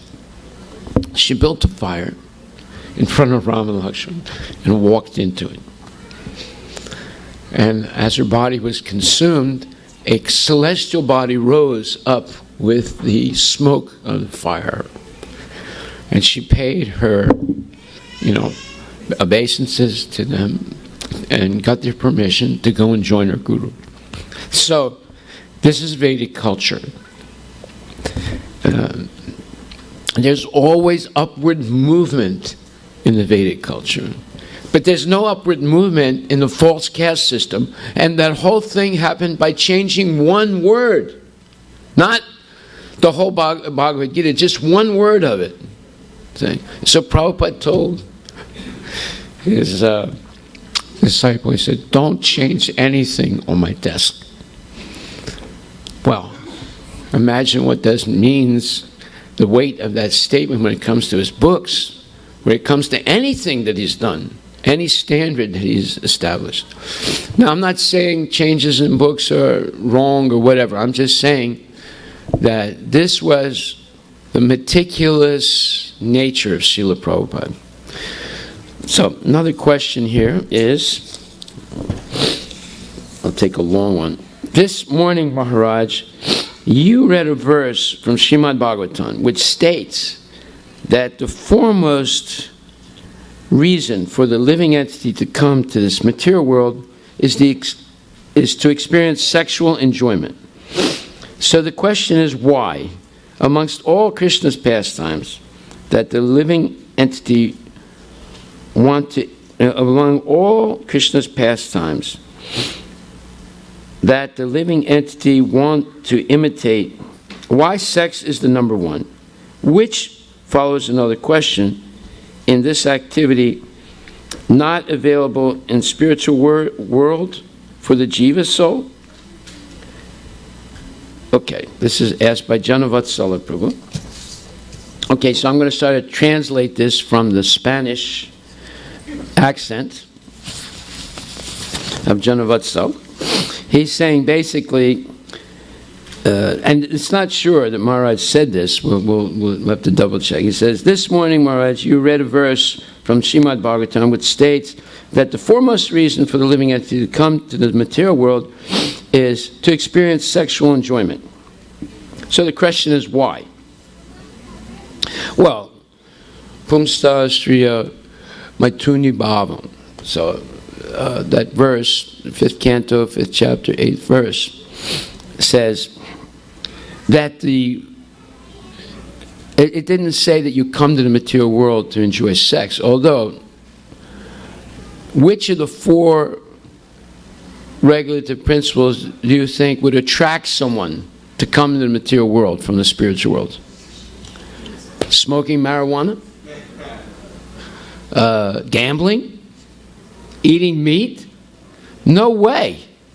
That would not attract anyone. And which one of those 4 principles do you think are so powerful that a person would totally ignore Krishna consciousness?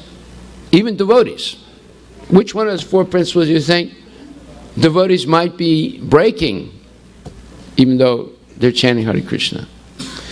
Well, obviously, one time Prabhupada was asked a question about this, and he mentioned Freud. He said Freud had it right in the sense that the basic motive why people work hard, and he also mentioned Marshall's laws of economics, right? The basic motivation for working hard and being steady in a factory or some stockbroker or whatever is, if you're married, you want to sustain your sense gratification. Therefore, you have to work and make money. So, let's say, like the Japanese, they get the Japanese men married, then the company builds them a house right next to the factory, and they work the rest of their life. They're loyal workers because they have everything they need for sustained sense gratification, and it's easy access. Just like here, people like to live near the temple because it's easy to come to the temple. But there, they like to live near the factory so they can work sometimes 80 hours a day. In fact, they have to force the workers not to work so hard and so long, right? But because they have everything they need, they become loyal. And what's the purpose? To maintain their sense gratification, So this incentive, what incentivizes people to remain in the material world is sexual enjoyment. And the corollary effects of it: profit, distinction, and adoration. Just like Mao Zedong's wife once said, that better than sex is power. Because when you have power, you can... she said, better than sex is adoration, is worship. Because when people worship you, you can do anything with them, right?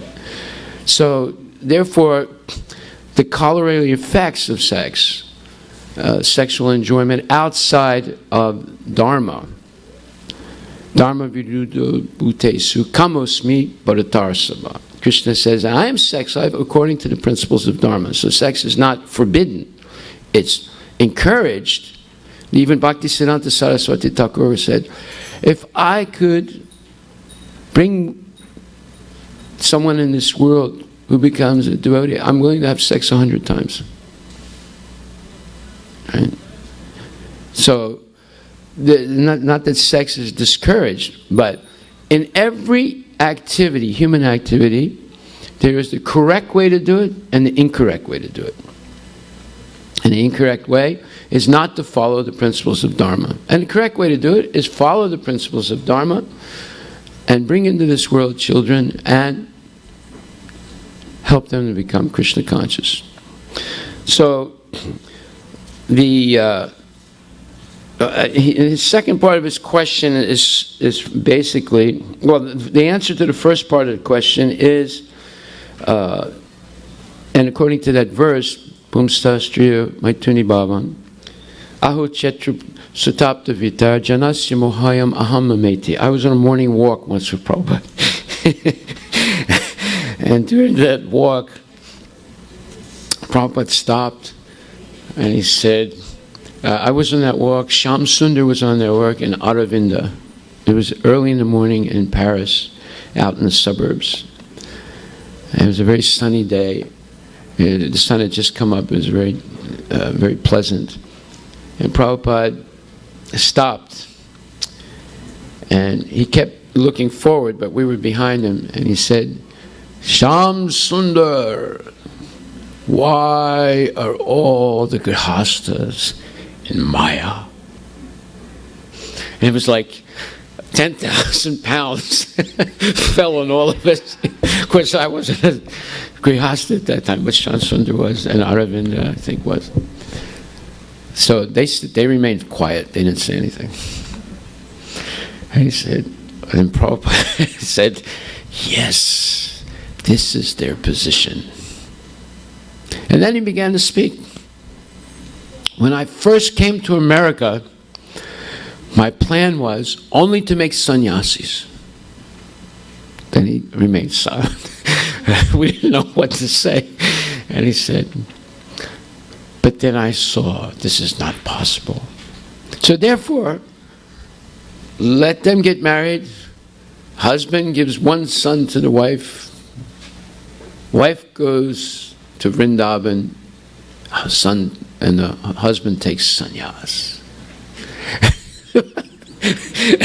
I looked at Shamsur. He was horrified by that statement.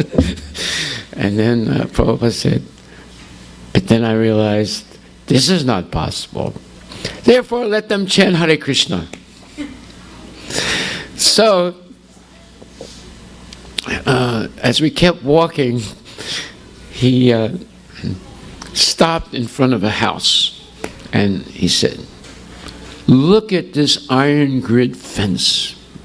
He said, in India, only a first-class man would have a fence like this. So, we're wondering, what does this have to do with Krishna consciousness? But anyway, he said, and look at the windows of the house. They're first class. Look at the door. It's first class. And look at all the bricks, where they're put together. They say, everything is so good. And he stayed quiet for a second. And he said, it's too good. When he said too good, a doubt came in all our minds. He said, it's too good. Because the man that lives in this house, he is so attached that right up to the moment of death, he'll be thinking about the house, the wife, the children, his money, his car. And he went through a whole list. And he said, and he'll die and take birth again in the house as a cockroach.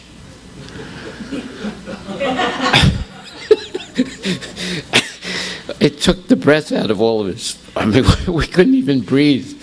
It was it was too powerful of a statement. And so he kept walking, and then all of a sudden he stopped and he said, Hari Vilas, in your country, I think wine, women, and gambling is very important. Is it true? Now, I was afraid to say yes, and I was afraid to say no. Because if I said yes, that means I knew about it and I was doing it. If I said no, it means I was an idiot. So I remained quiet. And he said, yes, he says. And then he quoted, Aho Chetra Sutapta Vitar Shanasya Mohaya Mahamamedi. So, this verse that Maharaj lectured on this morning, it's saying that the Grihastha, because of the tight knot of attraction to wife, to children, to home, to wealth, becomes so tight that it's almost, well, it is impossible to break. And then it goes further. Then there's ethnicity, there's country, there's nationality, there's the whole universe. And it's impossible for someone to break that attachment. See? The only possibility is to meet a pure devotee. And in the association of the pure devotee and devotees, to hear about Krishna consciousness correctly, and then begin to practice Krishna consciousness, and continue to hear and chant and engage in service and association, and gradually that hard knot of attraction can be broken. So he explained that, and I mean, it was overwhelming. That every little thing he said had such amazing, profound depth to it. So anyway, we kept walking, and at one point he said that I asked a question. Not a question, but I made a statement. I said, Prabhupada, I think we'll be able to support our temple because I'm going to start a business. And he said, your business as a brahmachari is to chant Hare Krishna and go on Sankirtan. Your business is not to do business. Your business is to be Krishna conscious. He said, if there is some grihastha, let him do business. But your business is to be Krishna conscious. Now, it's the business of the grihastha also to be Krishna conscious. But a grihastha should never depend on the temple for his livelihood. Unless he's willing to live in a temple separate from his wife. She lives in a women's ashram. He lives in the men's ashram. And they both do service. But how can they do that if they have children? Well, if the temple is willing to give them some facility, then it's okay. But they cannot ask for more than what the temple can provide. If they ask for more, then they have to move out and get a job. You see? So, but also Prabhupada said the grihastha should not live in the temple. But if the temple can provide them some housing, then it's okay. But as soon as they're not satisfied with what the temple provides, they have to move out and work on their own. And that's okay. Look, so we have that here. Everybody, all the married people live outside. They have their jobs, and they come to the temple and do service. There's nothing wrong with that. Okay, so therefore, the second part of his question, I have to translate it into English. He says, amongst all Krishna's pastimes, the living entity, okay, so Krishna has so many pastimes, and then, of course, in Goloka Vrindavan, there's the Rasa Leela dance. And he says, the living entities want to imitate Krishna's pastime. So why is sex the number one reason that the living entity comes to the material world, basically? That's what he's trying to say. And then he says, and another question follows, is this activity not available in the spiritual world for the jiva soul? He's talking about sex. So, Prabhupada has answered both questions. I'll answer the second part first. There is a statement, there is a purport in which he explains that in Vaikuntha you have perfect couples, husband and wife. They live together eternally. There are many of them. And even in Goloka Vrindavan, you have some couples, Nanda Maharaj, Yasoda Mai, and so forth. And in Mathura, in Goloka, there are couples, right? And then, especially in Dwarka, in the spiritual world, there are couples.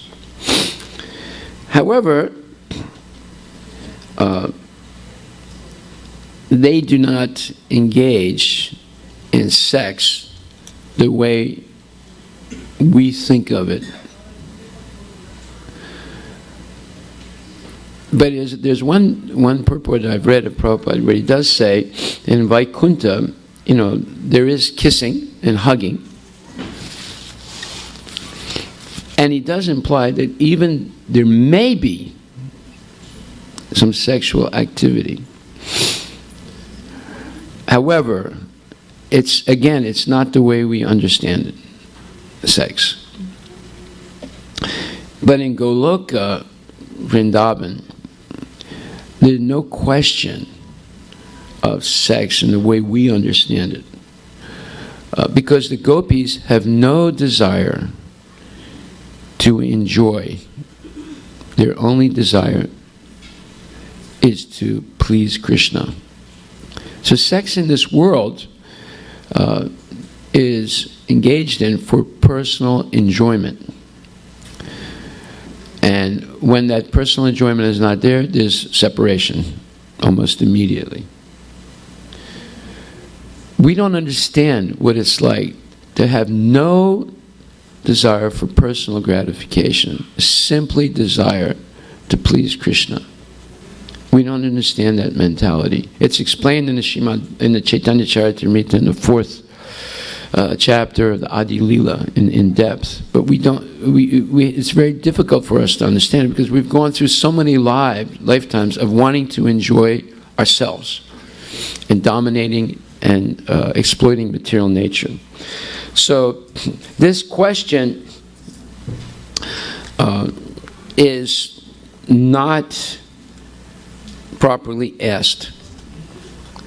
It means this person does not have a clear understanding of what's going on in the spiritual world.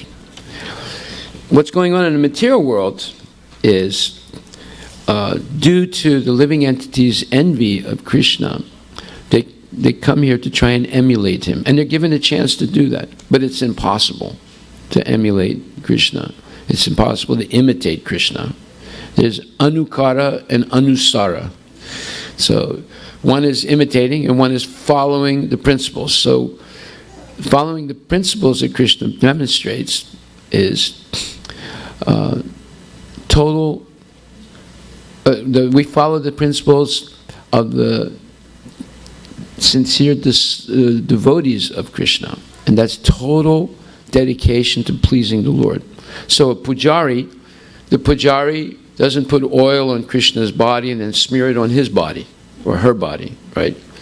The pujari only massages the body of Krishna, bathes the body of Krishna, only feeds Krishna. He doesn't start eating off of Krishna's plates during the offering, nor even after the offering, right? The only thought of the pujari is to please the Lord. That's the meaning of the word pujari, right? And because this is a sample of what's going on in the spiritual world. We come not to have darshan of Krishna, but we come to the temple so that Krishna can see us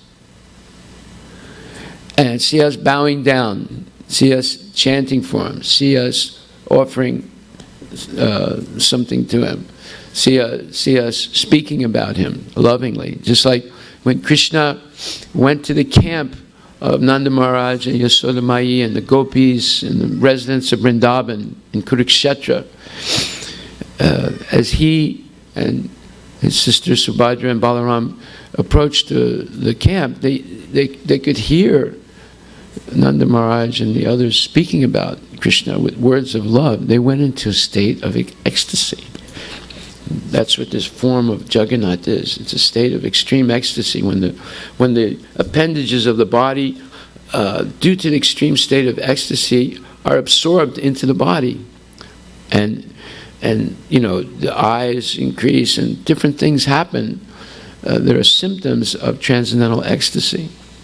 Just by hearing the words of love of the gopis and Radharani and Nanda Maharaj and Yasoda. So we have no idea of what love means and what is going on in the spiritual world unless we rise above the influence of the modes of material nature, and especially following the rules and regulations of Krishna consciousness strictly and happily. Then we can begin to have a little bit of an understanding. But that understanding is not based on sense gratification. That understanding is based on total dedication to pleasing Krishna. Na danam, na janam, na sundarim, kavitam va jagadisha kamaye. Mama janmani janmani srare bhavatad bhaktirai tukitvaye. I don't want any amount of wealth. I don't want to enjoy beautiful women or women enjoying beautiful men. I don't want any number of followers or disciples. My only desire is to have devotional service birth after birth. So, it's not a gimme movement. It's a take me movement, Krishna. You take me. Don't give me anything. I'm not asking for anything. I just want you to let me engage in your service in the association of devotees. Tandira charan se bhakta sanivas. Janami janami hoy e abilas. My only desire is to take birth over and over again as a servant of your devotees, and in their association continue devotional service. So this is the only thing. There's nothing else. And unless we come to that position, we can't understand what's happening in the spiritual world. We can't understand why we came down in the material world. It won't be clear. If you are clouded, to come to the material world, you have to go through a cloud. There has to be a fog in the brain where you don't see properly. You don't hear properly, and you're full, or we are full of misconceptions. I'll give you one example. There was this one man in France. He was a real estate agent, and he came to see us because we were looking for a property, and he was having prasadam with us. But this man was really gross, and we showed him the Bhagavatam, and he was thumbing through it, and he saw the picture of Sukadeva Goswami naked, walking past a pond where the girls were naked, right? And all of a sudden he started almost foaming at the mouth and said, "Oh, this is spiritual." He was speaking like he was in a state of trance, and he was saying, this is spiritual. So I said to him, you like the picture? He said, yes, this is what real spirituality is. I said, what are you seeing in the picture? He said, this is what I want. I said, I know, but what are you seeing? He said, well, he's naked, and those beautiful women are naked. So, what was he seeing? He was seeing sense gratification. He was looking at it mundane. He didn't understand that picture at all. So then I tried to explain to him the picture, but even during the explanation, he was dissatisfied. He didn't want to hear the explanation. He was so attached to his concept of spirituality. His spirituality is sense gratification. Naked women, naked men. He didn't understand anything about Sukadeva Goswami. So this is the problem. That's the fog in the brain that we have. That's why we're here. That's why we can't get out until that fog, that cloud of misconception goes away. And it takes a long time, and it's a gradual process. It's not overnight. It takes a long, long time for that whole impacted misconception in the brain gets purified by constant hearing and chanting. Tasmat Bharata Sarvatma Bhagavan Ishvaro Hari Shrotavya Kirtitavyascha Smartavya Chechat Abhayam. Therefore, or also Krishna says, Tasmat Sarve Sukale Sumam Imam Ivaisisya Samsaya Mai Arpita Mano Badir Mam Ivaisisya Samsaya. Therefore, Arjuna, at all times, think of me and do your duty. Fight. With your mind and intelligence fixed on me, surely you will come back to me. Tasmat Bharata Sarvatma. Therefore, your king, Sukadeva Goswami, speaking to Maharaj Parikshit, Bhagavan Ishwaro Hari, the Supreme Personality of Godhead, is Lord Krishna. And your duty in life, your real swakarma, as Maharaj was speaking, there's a higher swakarma and lower swakarma, or swadharma. What you're obliged to do in life. The higher swadharma is Shrotavya Kirtitavyascha Smartavya Chechat Abhayam. Always hear about the Lord, and Shrotavya Kirtitavyascha, chant the glories of the Lord. And Smartavya, always remember the Lord, and then you will be abhayam. You'll be free of all fear, anxiety, and panic attacks in the material world. Then you can practice Krishna consciousness with a peaceful mind, right? By this constant hearing, chanting, and remembering the Lord.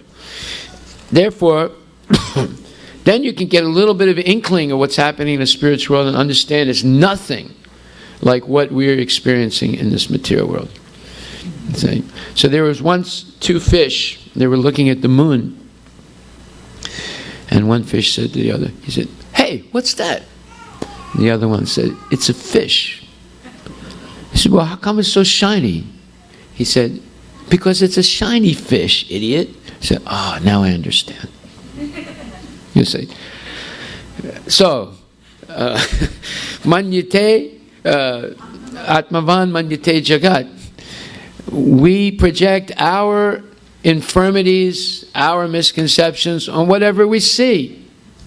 So, if you see a picture of Sukadeva Goswami walking naked past a pond where the women are bathing, you see your own infirmities. You see your own misconceptions. You don't see Sukadeva Goswami. You don't see what's the real meaning of that picture. And when you see Krishna dancing with the gopis in the Rasa Leela, it's this Rajasthani painting, you don't see Krishna. You don't see the gopis. You see a nightclub with gangbangers. That's because that's the mentality we have. Okay. So to understand this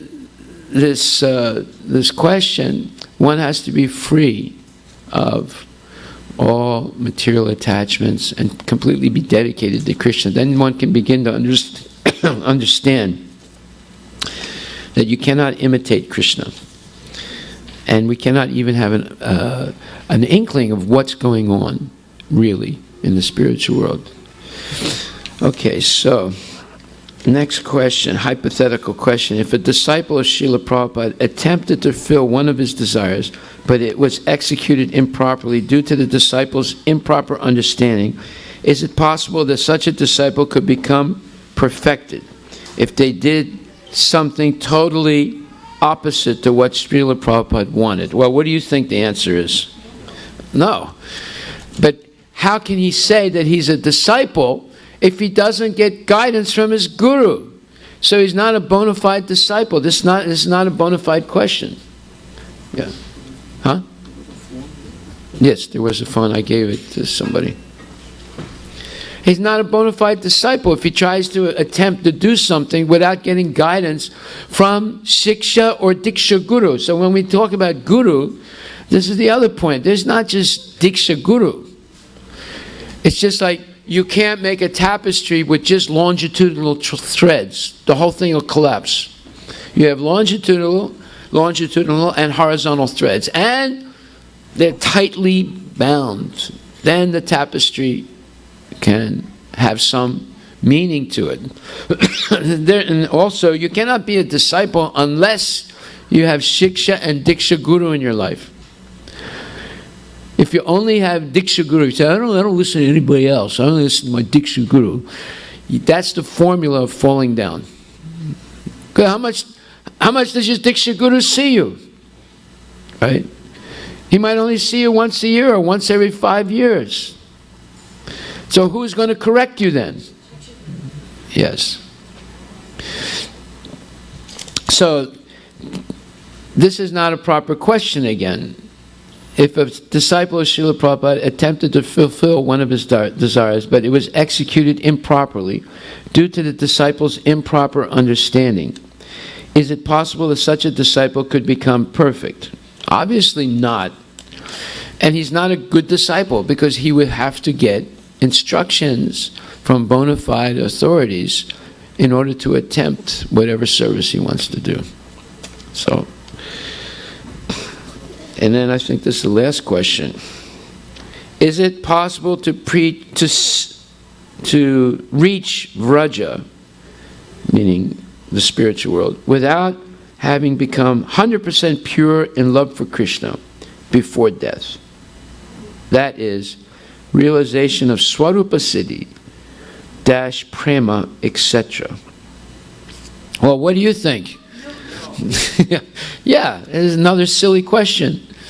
Because, first of all, let's not talk about Swarupa Siddhi or prema. Let's talk about Shraddha, Sadhu Sangha, Bhajana Kriya, Anartha Nivriti, Nishta, and Asakti, and Bhava, and then Prema. Let's not just jump to Prema. There are many, many steps before Prema. The essential step is accepting initiation, just like tomorrow there's going to be initiation. Initiation means the beginning of spiritual life. Initiation doesn't mean perfection. It means you're beginning spiritual life, and it's a contract between the guru and the disciple. The disciple says, look, I examine you, Gurudev, and I'm convinced that you are a bona fide representative of Srila Prabhupada. And I'm convinced that everything you tell me is exactly what Prabhupada taught you. And that therefore, I'm not going to doubt anymore anything. If I have some doubt about some instruction, I'll ask for clarification from you. And I have absolute faith that every clarification you give, you will show me also in Bhagavad Gita or in Srimad Bhagavatam where Prabhupada has said that. Therefore, I'm not going to do anything without getting your advice. And if I have a doubt, I'm always going to come back to you. You meaning Shiksha and Diksha gurus, to get proper advice. So, therefore you'll see in Bhagavad Gita, Prabhupada says many times that we must follow the dictation of Krishna. What's the dictation? His final word. And that is real instruction. Krishna's opinion, just like he tells Arjuna, and of all the yogis, the one that serves me with love and devotion, always thinking of me, etc., he is the best. That is my opinion. So that means that's the last word. That means I don't need to do Raja Yoga, Kriya Yoga, Pretzel Yoga, whatever. I simply have to engage in devotional service under the guidance of my spiritual master, knowing that bhakti is the one stroke, all goals are reached process. I don't have to go through these other processes. Okay, so again, you have to be completely pure. Why? Because Prabhupada has said, even one hint of material desire in your heart, and you cannot leave the material world. One hint. Because how do you leave the material world? You have to go all the way up to the edge of the universe. And then there are 7 layers of stock material. Why do you think there's so much hydrogen and oxygen in this world? Because there's 7 layers, each one greater than the other, of materials. That's the stock by which comes into the material world whenever if there anything lacks. And at every one of those 7 layers, there's a door. And you have to walk through those doors in order to come to the beginning of the spiritual world. If you waver even a little bit, you stay in the spiritual world. Waver means at each door, there might be beautiful women.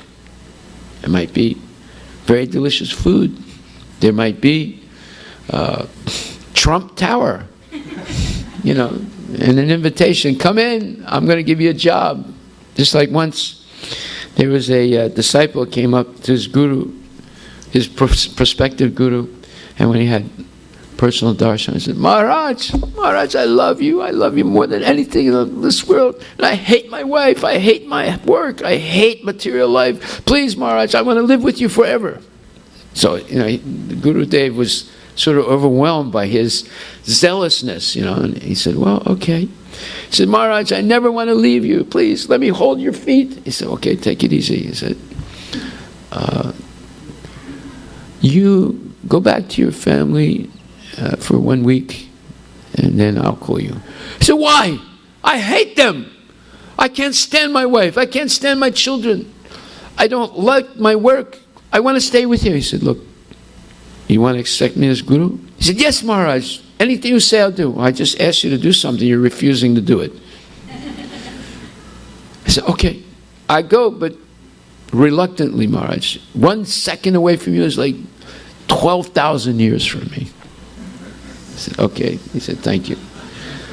So he went back. And then the next day, Gurudev called one of his disciples who has a big factory.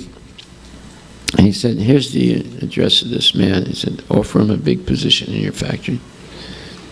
He said, okay. He said, should I ask why? He said, don't ask why. Just do what I tell you.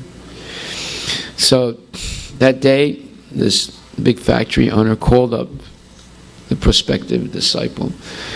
And he said, sir, your name has come to our attention. We've heard about your qualities. And we need a new operations director in our factory, and we would like you to come in for an interview. Can you come in? Of course I can. When do you want me to come? Well, are you free tomorrow? Of course I'm free tomorrow. So he came into the interview, and after the interview, they asked him to take the position. And he said, yes, I will. So he went home, And he called up Gurudev. He said, Maharaj, I love you. He said, yeah, thank you very much. He said, what do you want to say? He said, you know, Maharaj, something has come up. And, well, don't call me, I'll call you. Thank you very much. And hung up. Did he pass the test to the Guru? No. What was he more interested in? Maharaj's lotus feet? No. He was interested in Rupiah, the new god of India. So, we're going to be tested. Every one of us are going to be tested, and over again. And unless we're completely free of all material attachments, and unless, that's not even half the job, unless we're completely attached to Krishna, 100%, through the instructions of the bona fide acharyas, and strictly following without any hesitation, there's no way we're going to get out of this world. No way, it's impossible. So now you can ask me questions about anything I've said or any subject.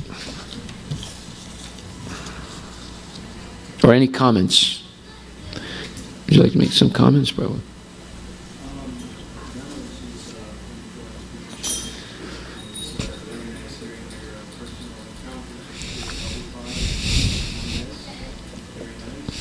Give him a mic. Yeah. Okay. Thank you. Anybody want to ask a question or make a comment?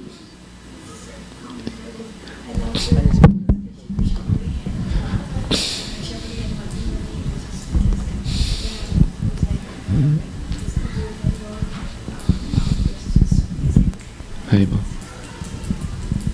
And another one, I just wanted to point it out so that everyone needs to know this. We discussed this during our Srimad Bhagavatam classes. The location where Srila Prabhupada mentions that you'll fall down if you have even one material desire is given in Srimad Bhagavatam 7th canto, 10th chapter and 8th verse. He says, unalloyed devotion to the service of the Lord is the only spiritual desire. To fulfill the spiritual desire, however, one must be free from all material desires. That is the thing that Harilas Prabhu in that verse, 7th canto, was it 9th chapter? 7th canto, 10th chapter, 8th verse. Yeah. That verse says that even one material desire corrupts the intelligence, the mind, the senses, the body, the thoughts, everything. One material desire. So now, let's look at this and analyze it. Let's say someone is the leader of this movement, and they develop, and they're still holding on to one material desire. How do you think that affects their decision making? That verse says it corrupts everything about that person. You want to read the verse? O my Lord, because of lusty desires from the very beginning of one's birth, the functions of one's senses, mind, life, body, religion, patience, intelligence, shyness, opulence, strength, memory, and truthfulness are vanquished. Want me to read the purport as well, Prabhu? Oh, it's okay. It's okay. Vanquished. It's not that you can't get out of the material world. You can't even make decisions correctly. That's part of the fog in the brain. We should think about this very deeply. Okay, maybe we'll stop now. And thank you very much. What? Oh, yeah. Okay. Well, let's wait till Arti is over, okay? Let's see.